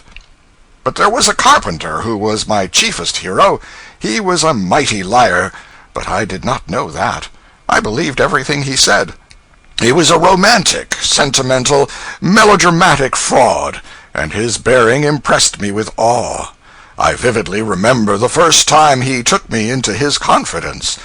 He was planning a board, and every now and then he would pause and heave a deep sigh, and occasionally mutter broken sentences, confused and not intelligible, but out of their midst an ejaculation sometimes escaped which made me shiver and did me good. One was, "Oh God, it is his blood!" I sat on the tool chest and humbly and shudderingly admired him, for I judged he was full of crime. At last he said in a low voice, "My little friend, can you keep a secret?" I eagerly said I could. "A dark and dreadful one?" I satisfied him on that point. "Then I will tell you some passages in my history, for, oh, I must relieve my burdened soul, or I shall die." He cautioned me once more to be as silent as the grave. Then he told me he was a red-handed murderer. He put down his plane, held his hands out before him, contemplated them sadly, and said, "Look, with these hands I have taken the lives of 30 human beings." The effect which this had upon me was an inspiration to him, and he turned himself loose upon his subject with interest and energy. He left generalizing, and went into details, began with his first murder, described it, told what measures he had taken to avert suspicion, then passed to his second homicide, his third, his fourth, and so on. He had always done his murders with a bowie knife, and he made all my hairs rise by suddenly snatching it out and showing it to me. At the end of this first séance, I went home with 6 of his fearful secrets among my freightage, and found them a great help to my dreams, which had been sluggish for a while back. I sought him again and again on my Saturday holidays. In fact, I spent the summer with him, all of which was valuable to me. His fascinations never diminished, for he threw something fresh and stirring in the way of horror into each successive murder. He always gave names, dates, places, everything. This, by and by, enabled me to note 2 things: that he had killed his victims in every quarter of the globe, and that these victims were always named Lynch. The destruction of the Lynches went serenely on, Saturday after Saturday, until the original 30 had multiplied to 60, and more to be heard from yet. Then my curiosity got the better of my timidity, and I asked how it happened that these justly punished persons all bore the same name. My hero said he had never divulged that dark secret to any living being, but felt that he could trust me, and therefore he would lay bare before me the story of his sad and blighted life. He had loved one too fair for earth, and she had reciprocated with all the sweet affection of her pure and noble nature. But he had a rival, a base hireling named Archibald Lynch, who said the girl should be his, or he would dye his hands in her heart's best blood. The carpenter, innocent and happy in love's young dream, gave no weight to the threat, but led his golden-haired darling to the altar, and there the two were made one. There also, just as the minister's hands were stretched in blessing over their heads, the fell deed was done with a knife, and the bride fell a corpse at her husband's feet. And what did the husband do? He plucked forth that knife, and kneeling by the body of his lost one, swore to consecrate his life to the extermination of all the human scum that bear the hated name of Lynch. That was it. He had been hunting down the Lynches and slaughtering them from that day to this, 20 years. He had always used that same consecrated knife. With it he had murdered his long array of Lynches, and with it he had left upon the forehead of each victim a peculiar mark, a cross, deeply incised. Said he, "The cross of the mysterious avenger is known in Europe, in America, in China, in Siam, in the tropics, in the polar seas, in the deserts of Asia, in all the earth. Wherever in the uttermost parts of the globe a Lynch has penetrated, there has the mysterious cross been seen, and those who have seen it have shuddered and said, 'It is his mark. He has been here.' You have heard of the mysterious avenger. Look upon him, for before you stands no less a person. But beware, breathe not a word to any soul. Be silent and wait. Some morning this town will flock aghast to view a gory corpse. On its brow will be seen the awful sign, and men will tremble and whisper, 'He has been here. It is the mysterious avenger's mark.' You will come here, but I shall have vanished. You will see me no more." This ass had been reading the Gibbenenose, no doubt, and had had his poor romantic head turned by it, but as I had not yet seen the book then, I took his inventions for truth, and did not suspect that he was a plagiarist. However, we had a Lynch living in the town, and the more I reflected upon his impending doom, the more I could not sleep. It seemed my plain duty to save him, and a still plainer and more important duty to get some sleep for myself. So at last I ventured to go to Mr. Lynch and tell him what was about to happen to him, under strict secrecy.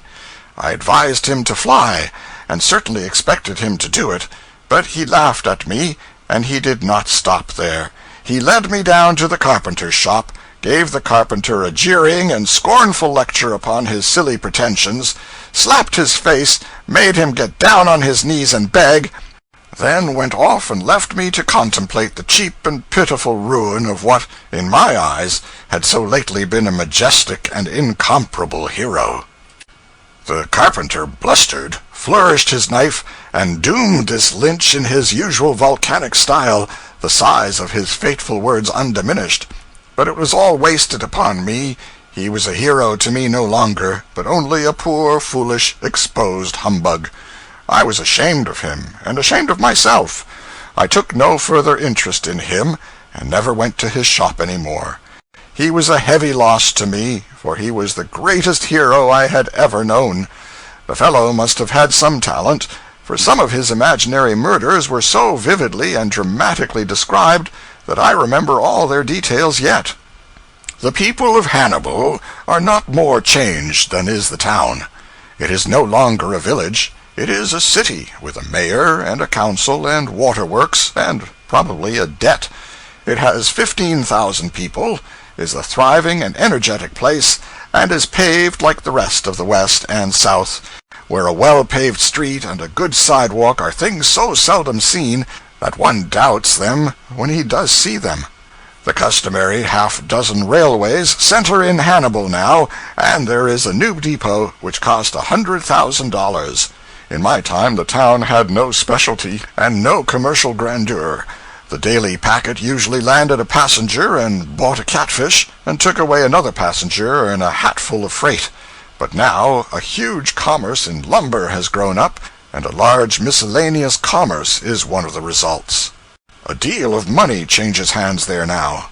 Bear Creek, so called perhaps because it was always so particularly bare of bears, is hidden out of sight now, under islands and continents of piled lumber, and nobody but an expert can find it. I used to get drowned in it every summer regularly, and be drained out, and inflated and set going again by some chance enemy. But not enough of it is unoccupied now to drown a person in. It was a famous breeder of chills and fever in its day. I remember one summer when everybody in town had this disease at once. Many chimneys were shaken down, and all the houses were so racked that the town had to be rebuilt. The chasm or gorge between Lover's Leap and the hill west of it is supposed by scientists to have been caused by glacial action. This is a mistake. There is an interesting cave a mile or two below Hannibal among the bluffs. I would have liked to revisit it, but had no time. In my time, the person who then owned it turned it into a mausoleum for his daughter, aged 14. The body of this poor child was put into a copper cylinder filled with alcohol, and this was suspended in one of the dismal avenues of the cave. The top of the cylinder was removable, and it was said to be a common thing for the base order of tourists to drag the dead face into view and examine it and comment upon it.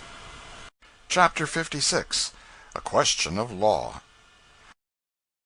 The slaughterhouse is gone from the mouth of Bear Creek, and so is the small jail, or calaboose, which once stood in its neighborhood. A citizen asked, "Do you remember when Jimmy Finn, the town drunkard, was burned to death in the calaboose?" Observe now how history becomes defiled, through lapse of time and the help of the bad memories of men. Jimmy Finn was not burned in the calaboose, but died a natural death in a tan vat, of a combination of delirium tremens and spontaneous combustion. When I say natural death, I mean it was a natural death for Jimmy Finn to die. The calaboose victim was not a citizen. He was a poor stranger, a harmless, whiskey-sodden tramp. I know more about his case than anybody else. I knew too much of it, in that bygone day, to relish speaking of it. That tramp was wandering about the streets one chilly evening with a pipe in his mouth and begging for a match. He got neither matches nor courtesy.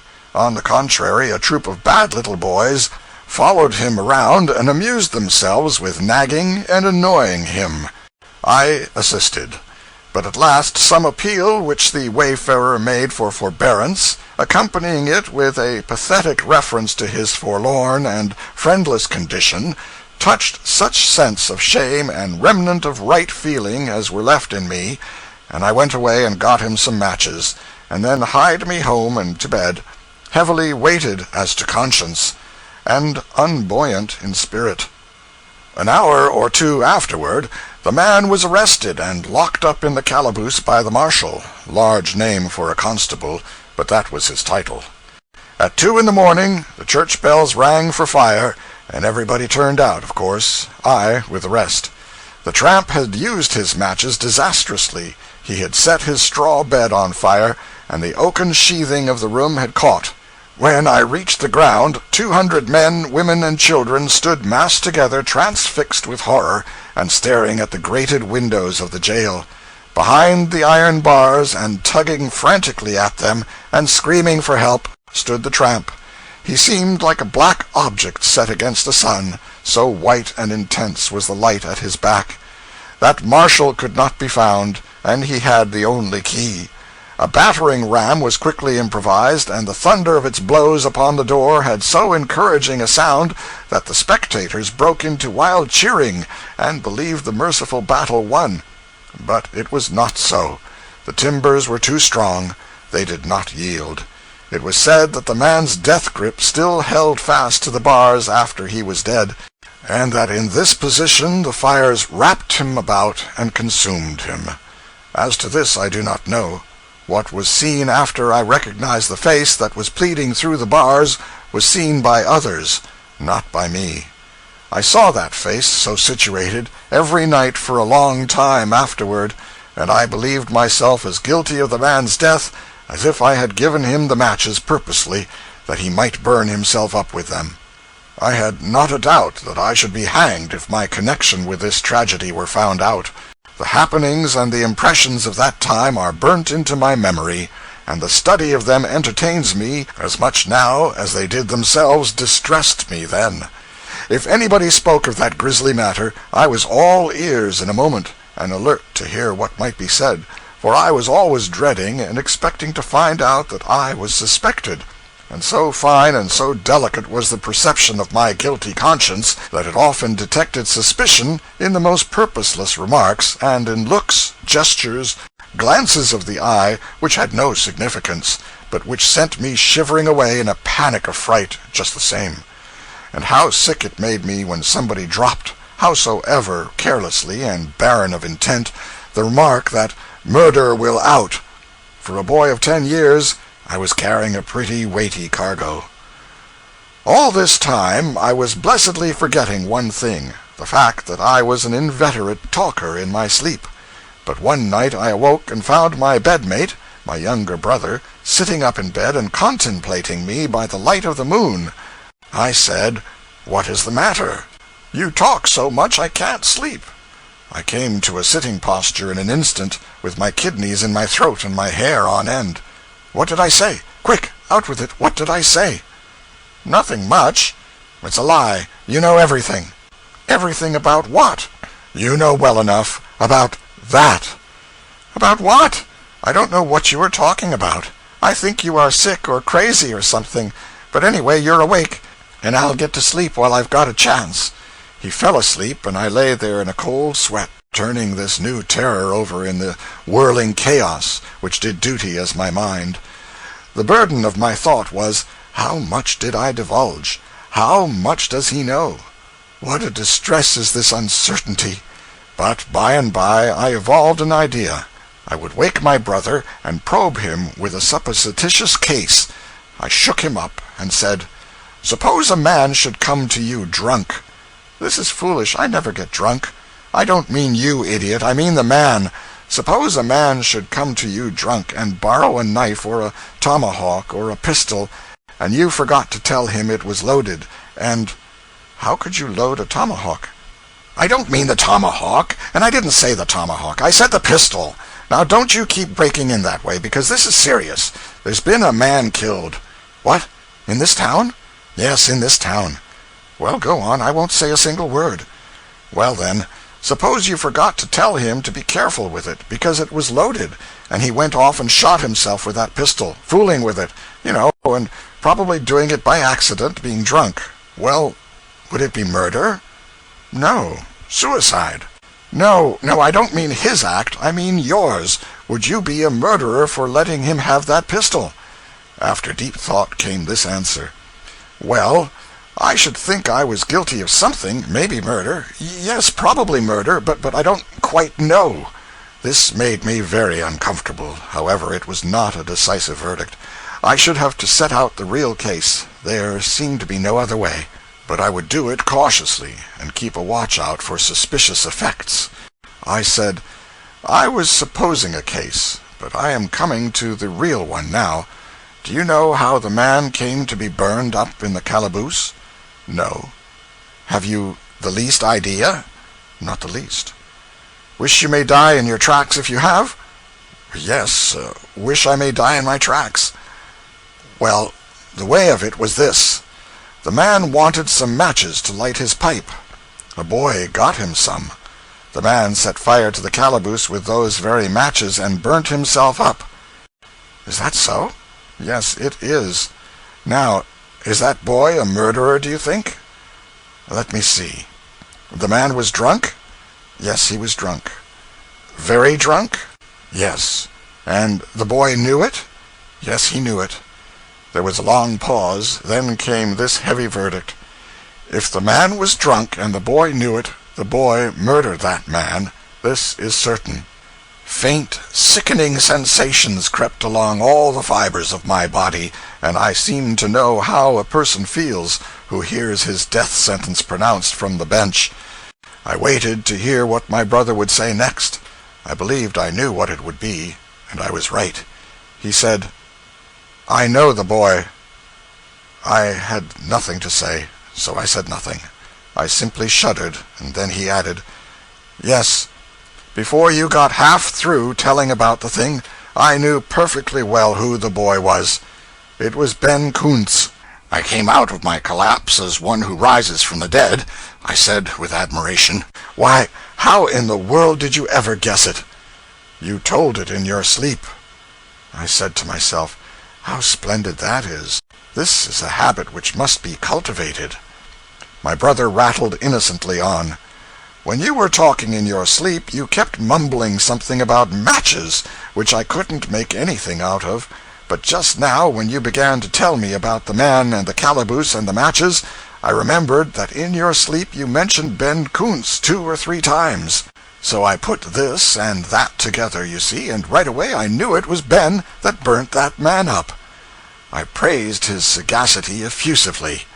Presently he asked, "Are you going to give him up to the law?" "No," I said. "I believe that this will be a lesson to him.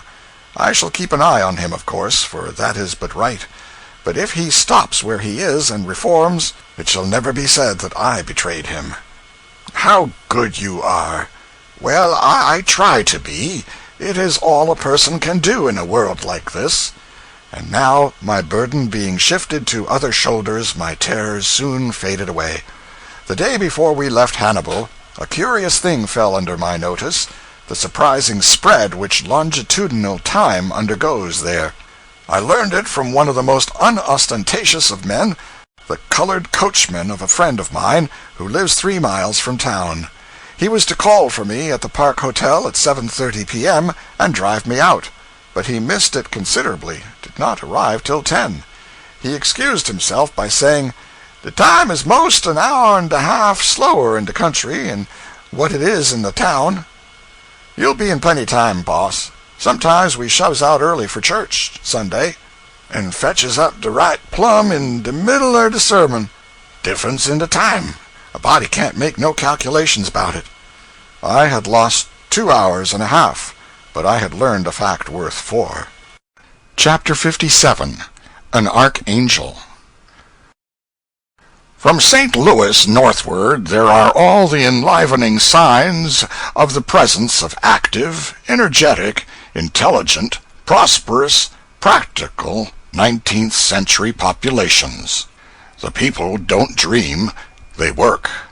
The happy result is manifest all around in the substantial outside aspect of things and the suggestions of wholesome life and comfort that everywhere appear. Quincy is a notable example, a brisk, handsome, well-ordered city, and now, as formerly, interested in art, letters, and other high things. But Marion City is an exception. Marion City has gone backwards in a most unaccountable way. This metropolis promised so well that the projectors tacked "city" to its name in the very beginning with full confidence, but it was bad prophecy. When I first saw Marion City 35 years ago, it contained 1 street and nearly or quite 6 houses. It contains but 1 house now, and this one, in a state of ruin, is getting ready to follow the former 5 into the river. Doubtless Marion City was too near to Quincy. It had another disadvantage. It was situated in a flat mud bottom below high water mark, whereas Quincy stands high up on the slope of a hill. In the beginning Quincy had the aspect and ways of a model New England town, and these she has yet. broad, clean streets, trim, neat dwellings and lawns, fine mansions, stately blocks of commercial buildings. And there are ample fairgrounds, a well-kept park, and many attractive drives, library, reading rooms, a couple of colleges, some handsome and costly churches, and a grand courthouse with grounds which occupy a square. The population of the city is 30,000. There are some large factories here, and manufacturing of many sorts is done on a great scale. LaGrange and Canton are growing towns, but I missed Alexandria, was told it was under water, but would come up to blow in the summer. Keokuk was easily recognizable. I lived there in 1857, an extraordinary year there in real estate matters. The boom was something wonderful.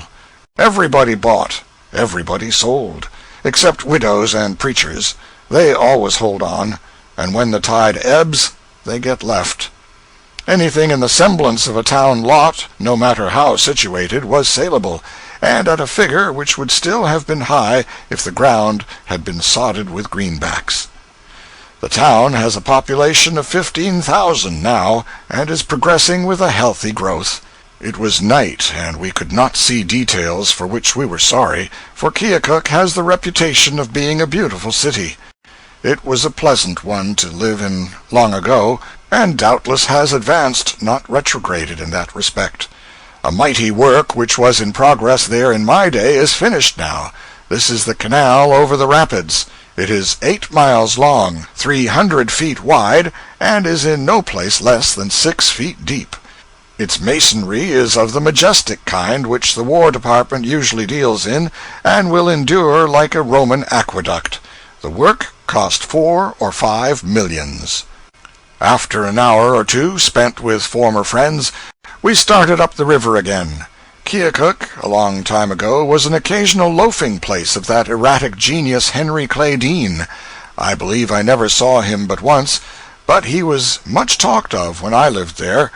This is what was said of him. He began life poor and without education, but he educated himself on the curbstones of Keokuk. He would sit down on a curbstone with his book, careless or unconscious of the clatter of commerce and the tramp of the passing crowds, and bury himself in his studies by the hour, never changing his position except to draw in his knees now and then, to let a dray pass unobstructed. And when his book was finished, its contents, however abstruse, had been burnt into his memory, and were his permanent possession. In this way he acquired a vast hoard of all sorts of learning, and had it pigeon-holed in his head where he could put his intellectual hand on it whenever it was wanted. His clothes differed in no respect from a wharf-rat's, except that they were raggeder, more ill-assorted, and inharmonious, and therefore more extravagantly picturesque, and several layers dirtier. Nobody could infer the mastermind in the top of that edifice from the edifice itself. He was an orator, by nature in the first place, and later by the training of experience and practice. When he was out on a canvas, his name was a lodestone which drew the farmers to his stump from 50 miles around. His theme was always politics. He used no notes, for a volcano does not need notes. In 1862, a son of Keokuk's late distinguished citizen, Mr. Claggett, gave me this incident concerning Dean. The war feeling was running high in Keokuk in '61, and a great mass meeting was to be held on a certain day in the new Athenaeum. A distinguished stranger was to address the house. After the building had been packed to its utmost capacity with sweltering folk of both sexes, the stage still remained vacant. The distinguished stranger had failed to connect. The crowd grew impatient, and by indignant and rebellious. About this time a distressed manager discovered Dean on a curbstone, explained the dilemma to him, took his book away from him, rushed him into the building the back way, and told him to make for the stage and save his country. Presently a sudden silence fell upon the grumbling audience, and everybody's eyes sought a single point, the wide, empty, carpetless stage. A figure appeared there whose aspect was familiar to hardly a dozen persons present. It was the Scarecrow Dean, in foxy shoes, down at the heels, socks of odd colors, also down, damaged trousers, relics of antiquity, and a world too short, exposing some inches of naked ankle. An unbuttoned vest, also too short, and exposing a zone of soiled and wrinkled linen between it and the waistband. Shirt bosom open, long black handkerchief wound round and round the neck like a bandage. Bob-tailed blue coat, reaching down to the small of the back, with sleeves which left 4 inches of forearm unprotected. Small, stiff-brimmed soldier cap hung on a corner of the bump of whichever bump it was. This figure moved gravely out upon the stage, and with sedate and measured step down to the front, where it paused and dreamily inspected the house, saying no word. The silence of surprise held its own for a moment, then was broken by a just audible ripple of merriment which swept the sea of faces like the wash of a wave. The figure remained as before, thoughtfully inspecting. Another wave started, laughter this time. It was followed by another, then a third, this last one boisterous. And now the stranger stepped back 1 pace, took off his soldier cap, tossed it into the wing, and began to speak with deliberation, nobody listening, everybody laughing and whispering.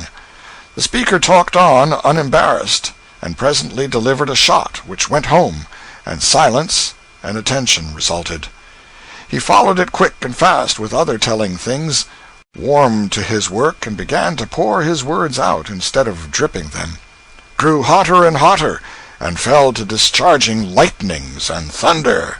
And now the house began to break into applause, to which the speaker gave no heed, but went hammering straight on, unwound his black bandage and cast it away, still thundering, presently discarded the bob-tailed coat and flung it aside, firing up higher and higher all the time, finally flung the vest after the coat, and then, for an untimed period, stood there, like another Vesuvius, spouting smoke and flame, lava and ashes, raining pumice-stone and cinders, shaking the moral earth with intellectual crash upon crash, explosion upon explosion, while the mad multitude stood upon their feet in a solid body, answering back with a ceaseless hurricane of cheers through a thrashing snowstorm of waving handkerchiefs.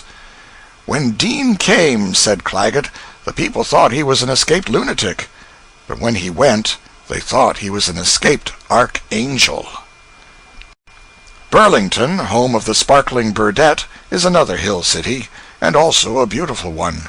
Unquestionably so. A fine and flourishing city with a population of 25,000, and belted with busy factories of nearly every imaginable description. It was a very sober city, too, for the moment, for a most sobering bill was pending, a bill to forbid the manufacture, exportation, importation, purchase, sale, borrowing, lending, stealing, drinking, smelling, or possession by conquest, inheritance, intent, accident, or otherwise, in the state of Iowa, of each and every deleterious beverage known to the human race, except water. This measure was approved by all the rational people in the state, but not by the bench of judges. Burlington has the progressive modern city's full equipment of devices for right and intelligent government, including a paid fire department, a thing which the great city of New Orleans is without, but still employs that relic of antiquity, the independent system. In Burlington, as in all these upper river towns, one breathes a go-ahead atmosphere which tastes good in the nostrils. An opera house has lately been built there, which is in strong contrast with the shabby dens which usually do duty as theaters in cities of Burlington's size. We had no time to go ashore in Muscatine, but had a daylight view of it from the boat. I lived there a while many years ago, but the place now had a different unfamiliar look, so I suppose it has clear outgrown the town which I used to know. In fact, I know it has, for I remember it as a small place, which it isn't now. but I remember it best for a lunatic who caught me out in the fields one Sunday and extracted a butcher knife from his boot and proposed to carve me up with it, unless I acknowledged him to be the only son of the devil. I tried to compromise on an acknowledgment that he was the only member of the family I had met, but that did not satisfy him. He wouldn't have any half-measures. I must say that he was the sole and only son of the devil. He whetted his knife on his boot. It did not seem worth while to make trouble about a little thing like that, so I swung round to his view of the matter and saved my skin whole. Shortly afterward he went to visit his father, and as he has not turned up since, I trust he is there yet. And I remember Muscatine still more pleasantly for its summer sunsets. I have never seen any on either side of the ocean that equaled them. They used the broad, smooth river as a canvas, and painted on it every imaginable dream of color, from the mottled daintiness and delicacies of the opal all the way up through cumulative intensities to blinding purple and crimson conflagrations, which were enchanting to the eye, but sharply tried it at the same time. All the upper Mississippi region has these extraordinary sunsets as a familiar spectacle. It is the true sunset land. I am sure no other country can show so good a right to the name. The sunrises are also said to be exceedingly fine. I do not know. Chapter 58, On the Upper River. The big towns drop in thick and fast now, and between stretch processions of thrifty farms, not desolate solitude. Hour by hour the boat plows deeper and deeper into the great and populous Northwest, and with each successive section of it which is revealed, one's surprise and respect gather emphasis and increase. Such a people, and such achievements as theirs compel homage. This is an independent race, who think for themselves, and who are competent to do because they are educated and enlightened. They read, they keep abreast of the best and newest thought. They fortify every weak place in their land with a school, a college, a library, and a newspaper. And they live under law. Solicitude for the future of a race like this is not in order. This region is new, so new that it may be said to be still in its babyhood. By what it has accomplished while still teething, one may forecast what marvels it will do in the strength of its maturity. It is so new that the foreign tourist has not heard of it yet, and has not visited it. For 60 years the foreign tourist has steamed up and down the river between St. Louis and New Orleans, and then gone home and written his book, believing he had seen all of the river that was worth seeing, or that had anything to see. In not 6 of all these books is there mention of these upper river towns, for the reason that the 5 or 6 tourists who penetrated this region did it before these towns were projected. The latest tourist of them all, 1878, made the same old regulation trip. He had not heard that there was anything north of St. Louis. Yet there was. There was this amazing region, bristling with great towns, projected day before yesterday, so to speak, and built next morning. A score of them number from 1,500 to 5,000 people. Then we have Muscatine, 10,000, Winona, 10,000, Moline, 10,000, Rock Island, 12,000, La Crosse, 12,000, Burlington, 25,000, Dubuque, 25,000, Davenport, 30,000, St. Paul, 58,000, Minneapolis, 60,000 and upward. The foreign tourist has never heard of these. There is no note of them in his books. They have sprung up in the night while he slept. So new in this region that I, who am comparatively young, am yet older than it is. When I was born, St. Paul had a population of 3 persons. Minneapolis had just a third as many. The then population of Minneapolis died 2 years ago, and when he died, he had seen himself undergo an increase in 40 years of 59,999 persons. He had a frog's fertility. I must explain that the figures set down above as the population of St. Paul and Minneapolis are several months old. These towns are far larger now. In fact, I have just seen a newspaper estimate which gives the former 71,000 and the latter 78,000. This book will not reach the public for 6 or 7 months yet. None of the figures will be worth much then. We had a glimpse of Davenport, which is another beautiful city crowning a hill, a phrase which applies to all these towns, for they are all comely, all well built, clean, orderly, pleasant to the eye, and cheering to the spirit, and they are all situated upon hills. Therefore we will give that phrase a rest. The Indians have a tradition that Marquette and Joliet camped where Davenport now stands in 1673. The next white man who camped there did it about 170 years later in 1834.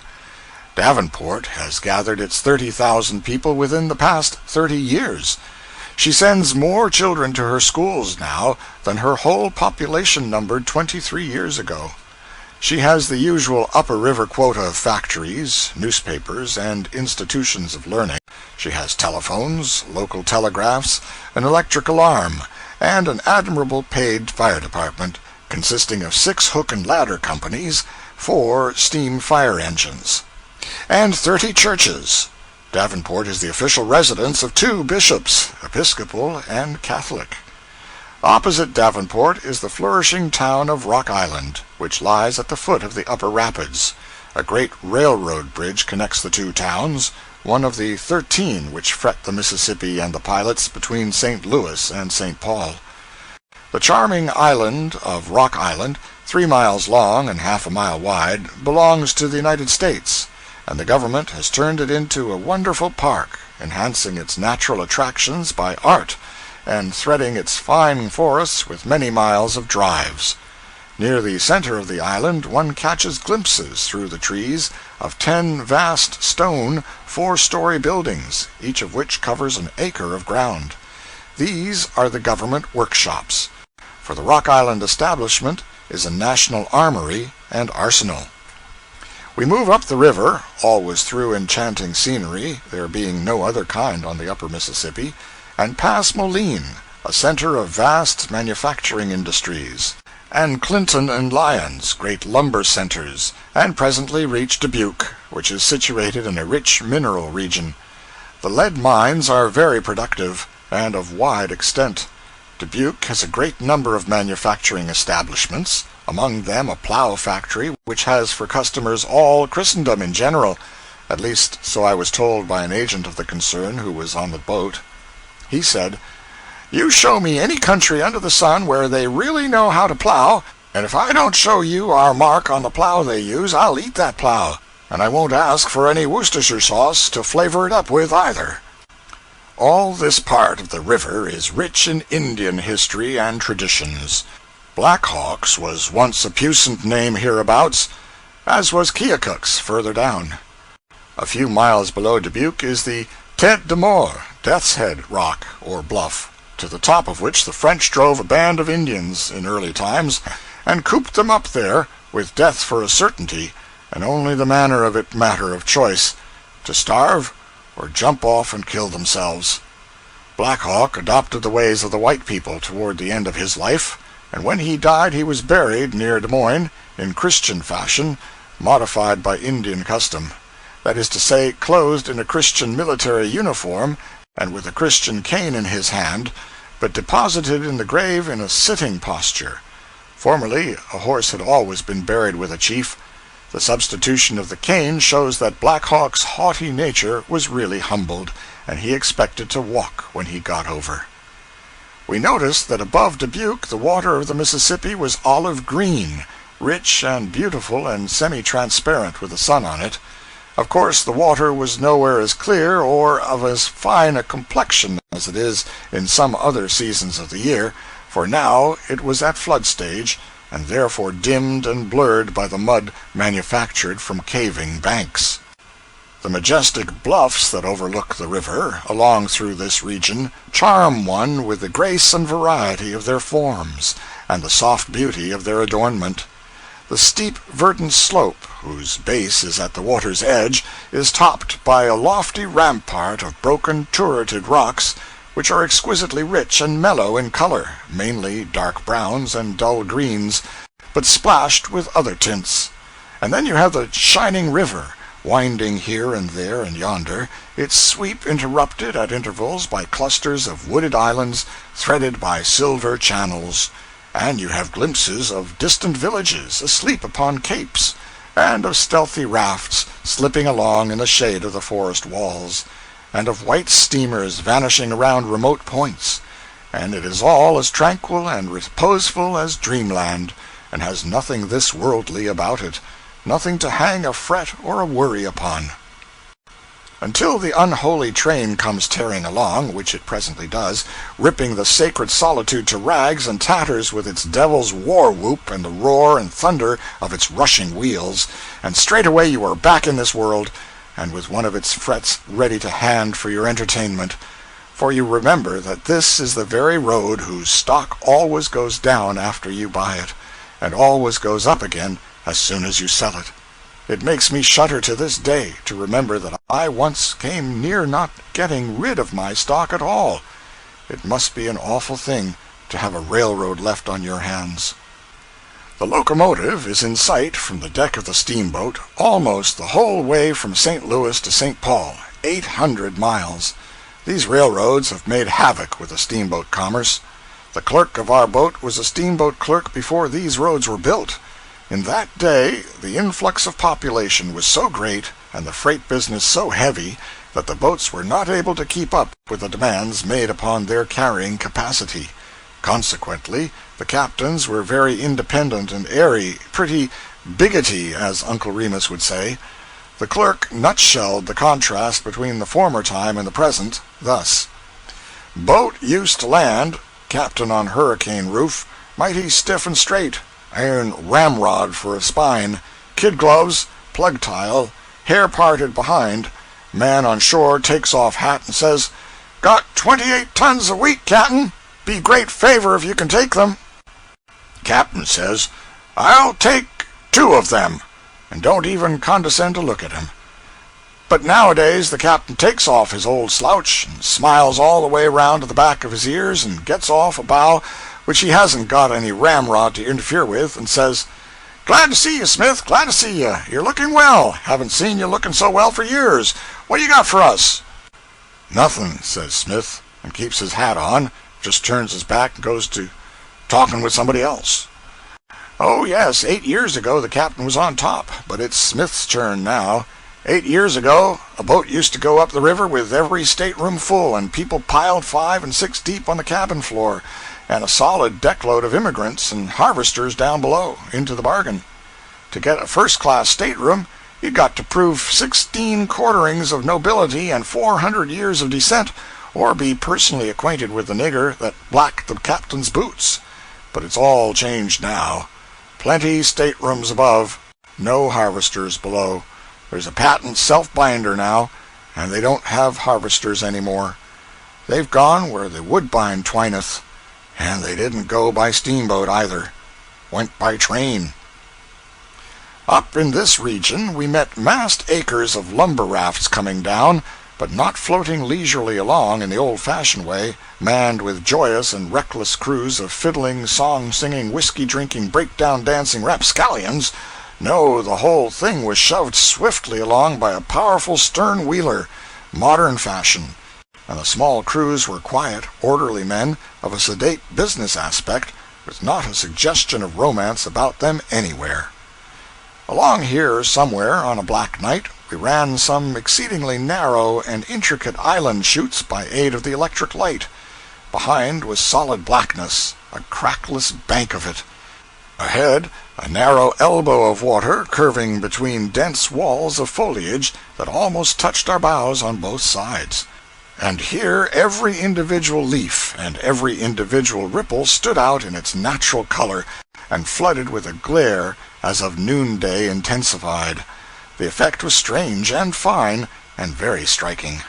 We passed Prairie du Chien, another of Father Marquette's camping places, and after some hours of progress through varied and beautiful scenery, reached La Crosse. Here is a town of 12 or 13,000 population, with electric-lighted streets, and with blocks of buildings which are stately enough, and also architecturally fine enough, to command respect in any city. It is a choice town, and we made satisfactory use of the hour allowed us in roaming it over, though the weather was rainier than necessary. Chapter 59. Legends and Scenery. We added several passengers to our list at La Crosse, among others an old gentleman who had come to this northwestern region with the early settlers, and was familiar with every part of it. Pardonably proud of it, too. He said, "You'll find scenery between here and St. Paul that can give the Hudson points. You'll have the Queen's Bluff, 700 feet high, and just as imposing of spectacle as you can find anywheres. And Trempealeau Island, which isn't like any other island in America, I believe, for it is a gigantic mountain, with precipitous sides, and is full of Indian traditions, and used to be full of rattlesnakes.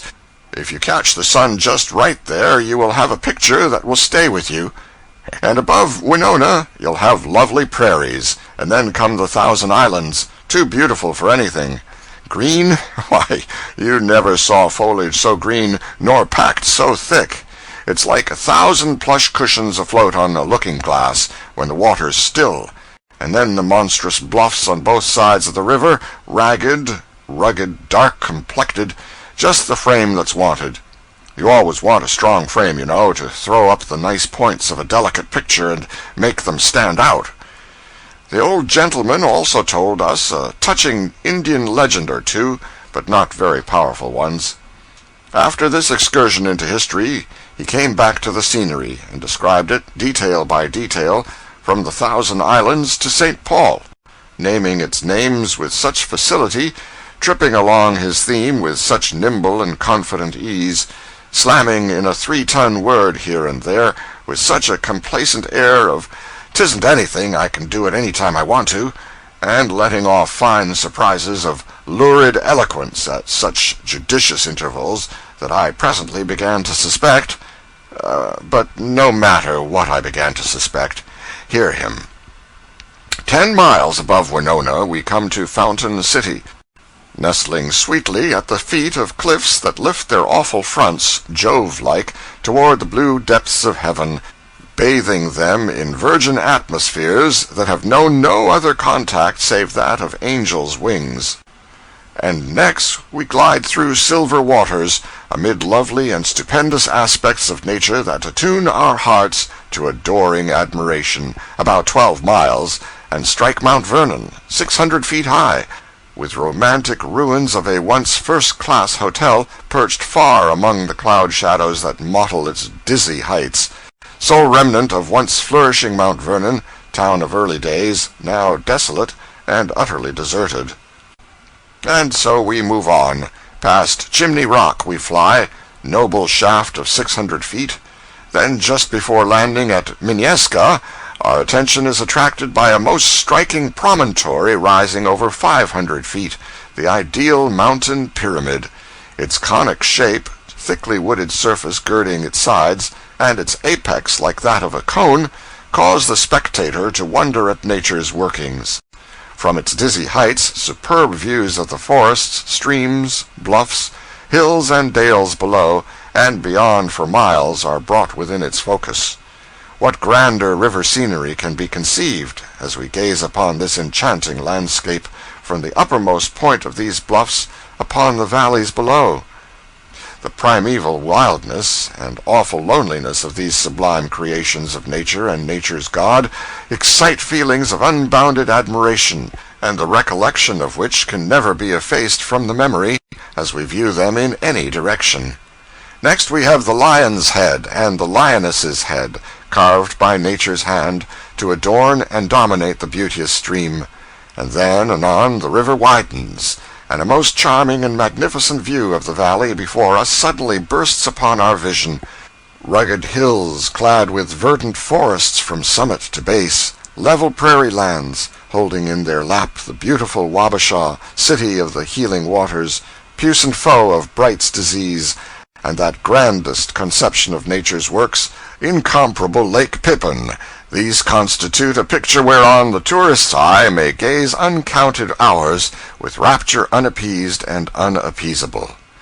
And so we glide along, in due time encountering those majestic domes, the mighty Sugarloaf and the sublime Maiden's Rock, which latter romantic superstition has invested with a voice, and ofttimes as the birch canoe glides near at twilight, the dusky paddler fancies he hears the soft, sweet music of the long-departed Winona, darling of Indian song and story.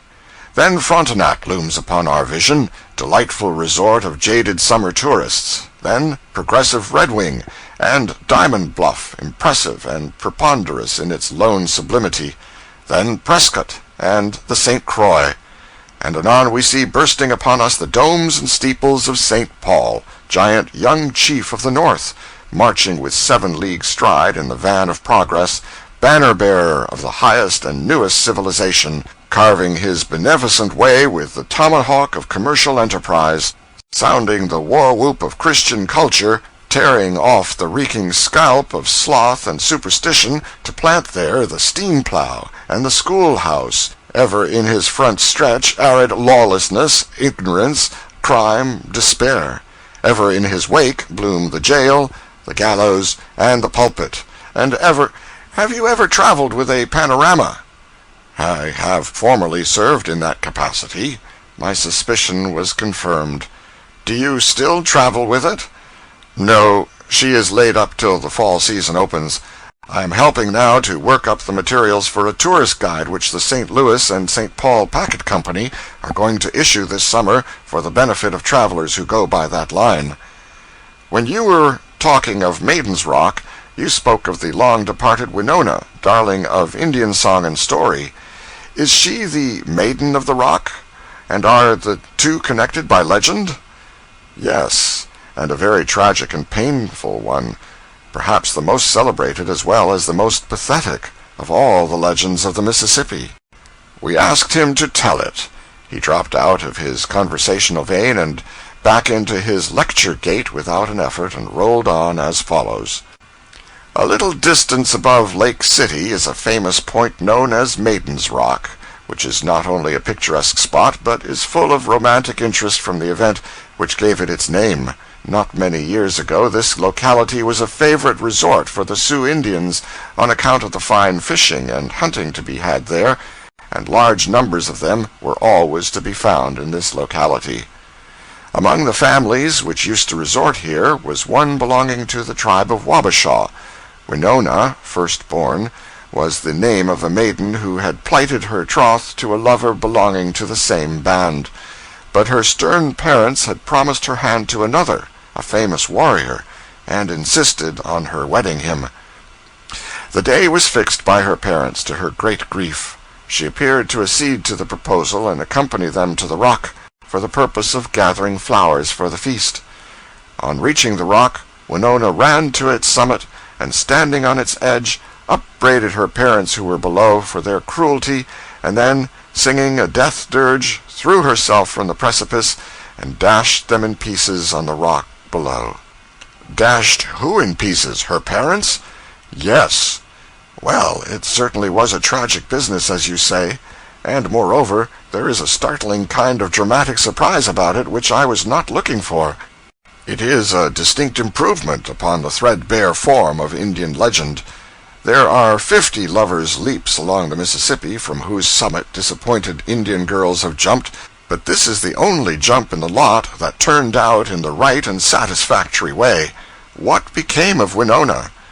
She was a good deal jarred up and jolted, but she got herself together and disappeared before the coroner reached the fatal spot, and 'tis said she sought and married her true love, and wandered with him to some distant clime, where she lived happy ever after, her gentle spirit mellowed and chastened by the romantic incident which had so early deprived her of the sweet guidance of a mother's love and a father's protecting hand, and thrown her all unfriended upon the cold charity of a censorious world. I was glad to hear the lecture's description of the scenery, for it assisted my appreciation of what I saw of it, and enabled me to imagine such of it as we lost by the intrusion of night. As the lecturer remarked, this whole region is blanketed with Indian tales and traditions, but I reminded him that people usually merely mention this fact, doing it in a way to make a body's mouth water, and judiciously stopped there. Why? Because the impression left was that these tales were full of incident and imagination, a pleasant impression which would be promptly dissipated if the tales were told. I showed him a lot of this sort of literature which I had been collecting, and he confessed that it was poor stuff, exceedingly sorry rubbish, and I ventured to add that the legends which he had himself told us were of this character, with the single exception of the admirable story of Winona. He granted these facts, but said that if I would hunt up Mr. Schoolcraft's book, published near 50 years ago, and now doubtless out of print, I would find some Indian inventions in it that were very far from being barren of incident and imagination, that the tales in Hiawatha were of this sort, and they came from Schoolcraft's book, and that there were others in the same book which Mr. Longfellow could have turned into verse with good effect. For instance, there was the legend of the Undying Head. He could not tell it, for many of the details had grown dim in his memory, but he would recommend me to find it, and enlarge my respect for the Indian imagination. He said that this tale, and most of the others in the book, were current among the Indians along this part of the Mississippi when he first came here, and that the contributors to Schoolcraft's book had got them directly from Indian lips, and had written them down with strict exactness and without embellishments of their own. I have found the book. The lecturer was right. There are several legends in it which confirm what he said. I will offer two of them: the Undying Head, and Pidboan and Sigwan, an allegory of the seasons. The latter is used in Hiawatha, but it is worth reading in the original form, if only that one may see how effective a genuine poem can be without the helps and graces of poetic measure and rhythm. Pidboan and Sigwan. An old man was sitting alone in his lodge by the side of a frozen stream. It was the close of winter, and his fire was almost out. He appeared very old and very desolate. His locks were white with age, and he trembled in every joint. Day after day passed in solitude, and he heard nothing but the sound of the tempest sweeping before it the new-fallen snow. One day, as his fire was just dying, a handsome young man approached and entered his dwelling. His cheeks were red with the blood of youth, his eyes sparkled with animation, and a smile played upon his lips. He walked with a light and quick step. His forehead was bound with a wreath of sweet grass in place of a warrior's frontlet, and he carried a bunch of flowers in his hand. "Ah, my son," said the old man, "I am happy to see you. Come in. Come and tell me of your adventures, and what strange lands you have been to see. Let us pass the night together. I will tell you of my prowess and exploits, and what I can perform. You shall do the same, and we will amuse ourselves." He then drew from his sack a curiously wrought antique pipe, and having filled it with tobacco, rendered mild by a mixture of certain leaves, handed it to his guest. When this ceremony was concluded, they began to speak. "I blow my breath," said the old man, "and the stream stands still. The water becomes stiff and hard, as clear as stone."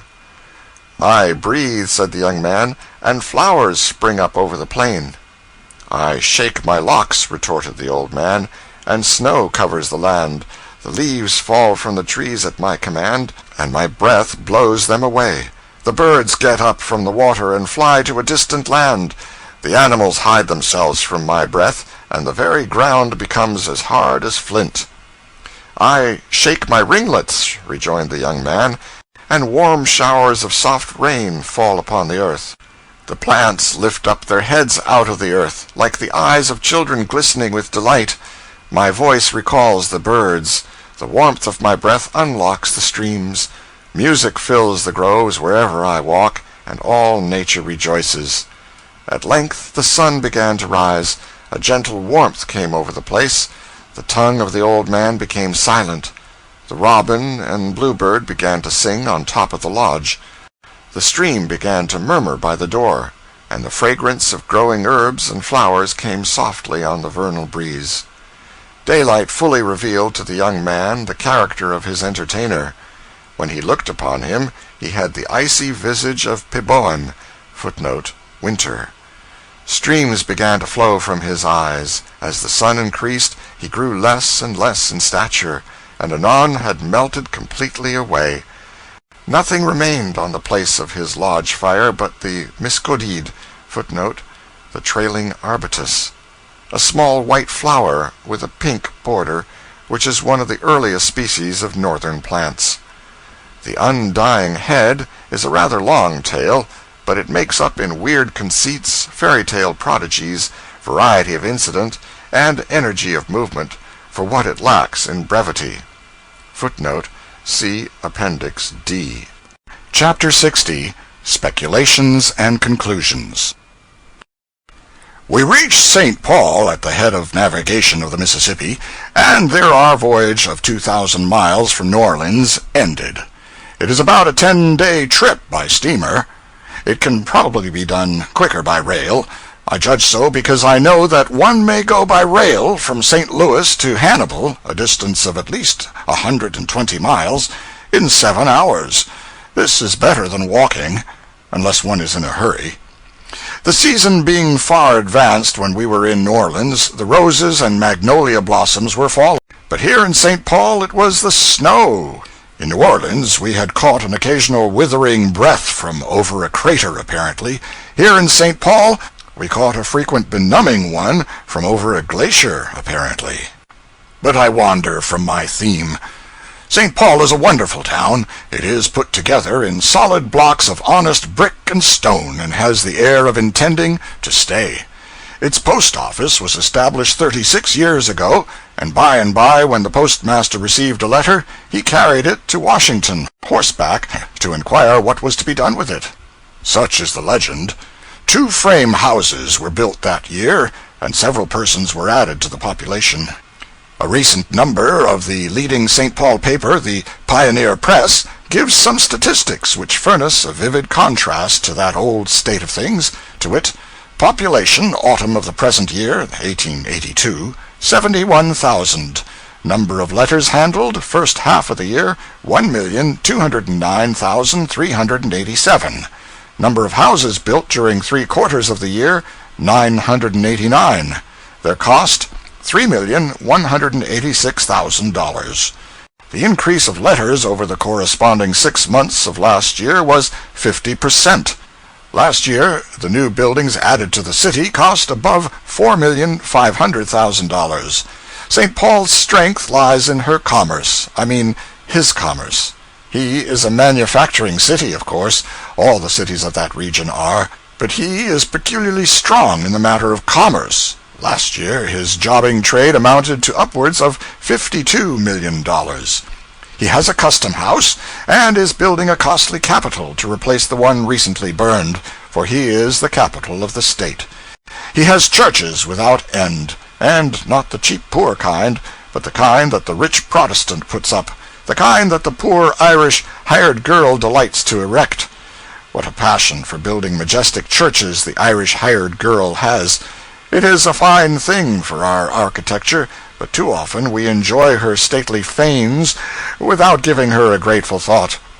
In fact, instead of reflecting that every brick and every stone in this beautiful edifice represents an ache or a pain, and a handful of sweat, and hours of heavy fatigue, contributed by the back and forehead and bones of poverty, it is our habit to forget these things entirely, and merely glorify the mighty temple itself, without vouchsafing one praiseful thought to its humble builder, whose rich heart and withered purse it symbolizes. This is a land of libraries and schools. St. Paul has 3 public libraries, and they contain, in the aggregate, some 40,000 books.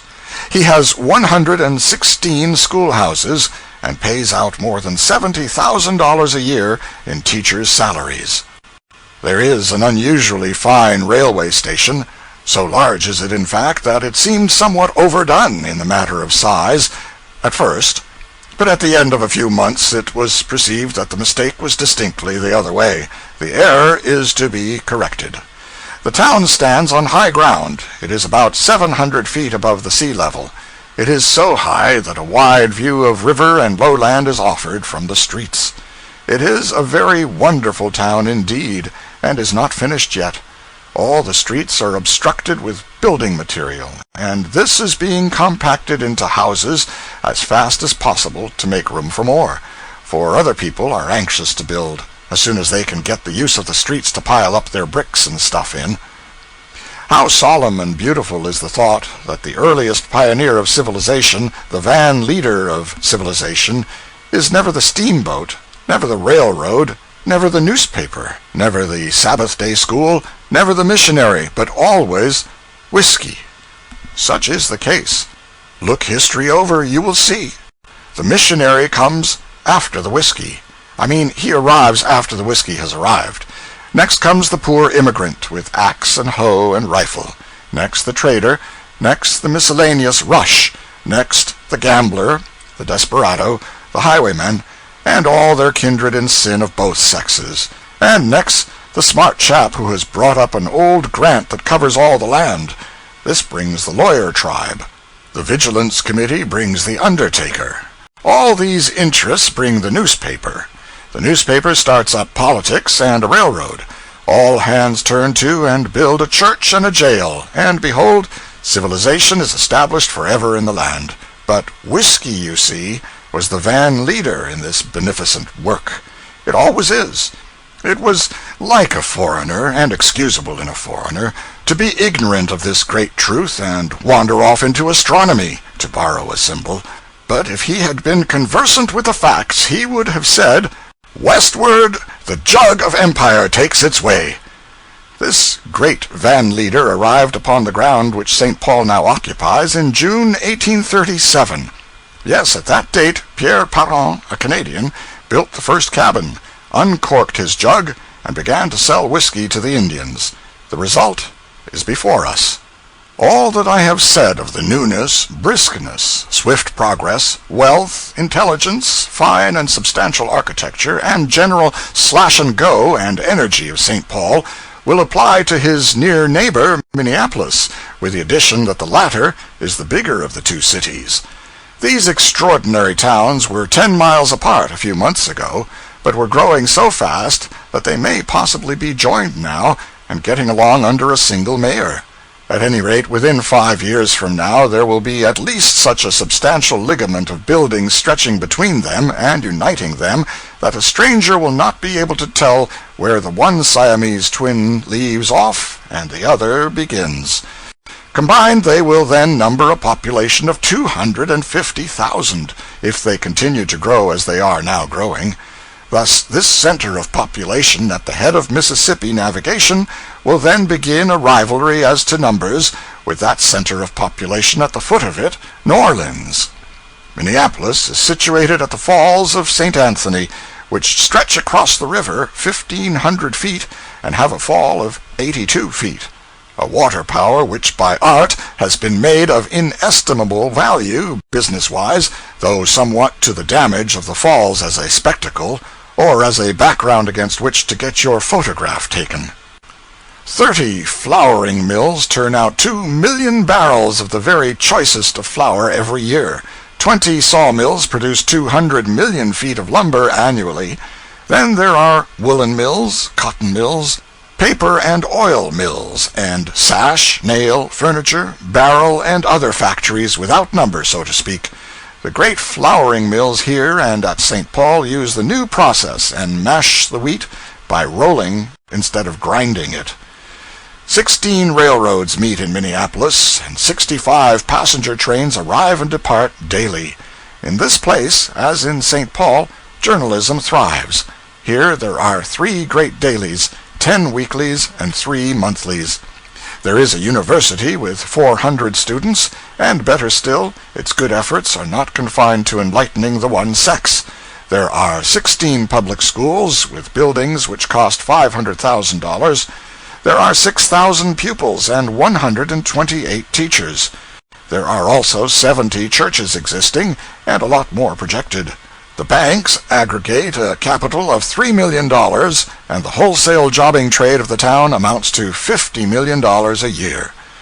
Near St. Paul and Minneapolis are several points of interest: Fort Snelling, a fortress occupying a river bluff 100 feet high, the Falls of Minnehaha, White Bear Lake, and so forth. The beautiful Falls of Minnehaha are sufficiently celebrated. They do not need a lift from me in that direction. The White Bear Lake is less known. It is a lovely sheet of water, and is being utilized as a summer resort by the wealth and fashion of the state. It has its clubhouse and its hotel, with the modern improvements and conveniences, its fine summer residences, and plenty of fishing, hunting, and pleasant drives. There are a dozen minor summer resorts around about St. Paul and Minneapolis, but the White Bear Lake is the resort. Connected with White Bear Lake is a most idiotic Indian legend.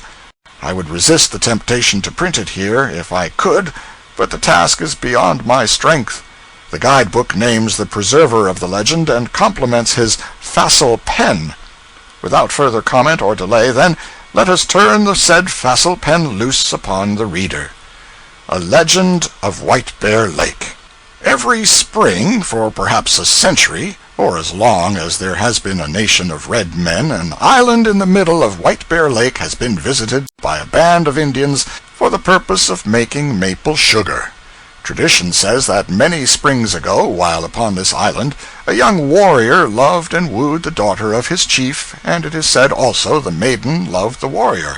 He had again and again been refused her hand by her parents, the old chief alleging that he was no brave, and his old consort called him a woman. The sun had again set upon the sugar bush, and the bright moon rose high in the bright blue heavens, when the young warrior took down his flute and went out alone once more to sing the story of his love. The mild breeze gently moved the two gay feathers in his headdress, and as he mounted on the trunk of a leaning tree, the damp snow fell from his feet heavily. As he raised his flute to his lips, his blanket slipped from his well-formed shoulders and lay partly on the snow beneath. He began his weird, wild love song, but soon felt that he was cold, and as he reached back for his blanket, some unseen hand laid it gently on his shoulders. It was the hand of his love, his guardian angel. She took her place beside him, and for the present they were happy. For the Indian has a heart to love, and in this pride he is as noble as in his own freedom, which makes him the child of the forest. As the legend runs, a large white bear, thinking perhaps that polar snows and dismal winter weather extended everywhere, took up his journey southward. He at length approached the northern shore of the lake which now bears his name, walked down the bank, and made his way noiselessly through the deep heavy snow toward the island. It was the same spring ensuing that the lovers met. They had left their first retreat, and were now seated among the branches of a large elm which hung far over the lake. The same tree is still standing, and excites universal curiosity and interest. For fear of being detected, they talked almost in a whisper, and now, that they might get back to camp in good time and thereby avoid suspicion, they were just rising to return, when the maiden uttered a shriek which was heard at the camp, and bounding toward the young brave, she caught his blanket, but missed the direction of her foot and fell, bearing the blanket with her, into the great arms of the ferocious monster. Instantly every man, woman, and child of the band were upon the bank, but all unarmed. Cries and wailings went up from every mouth. What was to be done? In the meantime this white and savage beast held the breathless maiden in his huge grasp, and fondled with his precious prey as if he were used to scenes like this. One deafening yell from the lover-warrior is heard above the cries of hundreds of his tribe, and dashing away to his wigwam he grasps his faithful knife, returns almost at a single bound to the scene of fear and fright, rushes out along the leaning tree to the spot where his treasure fell, and springing with the fury of a mad panther, pounced upon his prey. The animal turned, and with one stroke of his huge paw brought the lovers heart to heart. But the next moment the warrior, with one plunge of the blade of his knife, opened the crimson sluices of death, and the dying bear relaxed his hold. That night there was no more sleep for the band or the lovers, and as the young and the old danced about the carcass of the dead monster, the gallant warrior was presented with another plume, and ere another moon had set, he had a living treasure added to his heart.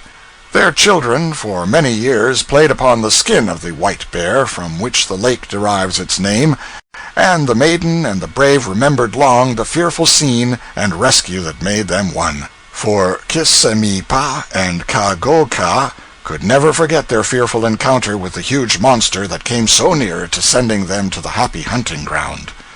It is a perplexing business. First she fell down out of the tree, she and the blanket, and the bear caught her and fondled her and the blanket. Then she fell up into the tree again, leaving the blanket. Meantime the lover goes war-whooping home and comes back healed, climbs the tree, jumps down on the bear. The girl jumps down after him, apparently, for she was up the tree, resumes her place in the bear's arms along with the blanket. The lover rams his knife into the bear and saves whom? The blanket? No, nothing of the sort. You get yourself all worked up and excited about that blanket, and then all of a sudden, just when a happy climax seems imminent, you are let down flat. Nothing saved but the girl. Whereas one is not interested in the girl. She is not the prominent feature of the legend. Nevertheless, there you are left, and there you must remain. For if you live 1,000 years, you will never know who got the blanket. A dead man could get up a better legend than this one. I don't mean a fresh dead man either. I mean a man that's been dead weeks and weeks. We struck the home trail now, and in a few hours we're in that astonishing Chicago, a city where they are always rubbing the lamp and fetching up the genii, and contriving and achieving new impossibilities. It is hopeless for the occasional visitor to try to keep up with Chicago. She outgrows his prophecies faster than he can make them. She is always a novelty, for she is never the Chicago you saw when you passed through the last time. The Pennsylvania road rushed us to New York without missing schedule time 10 minutes anywhere on the route, and there ended one of the most enjoyable 5,000-mile journeys I have ever had the good fortune to make.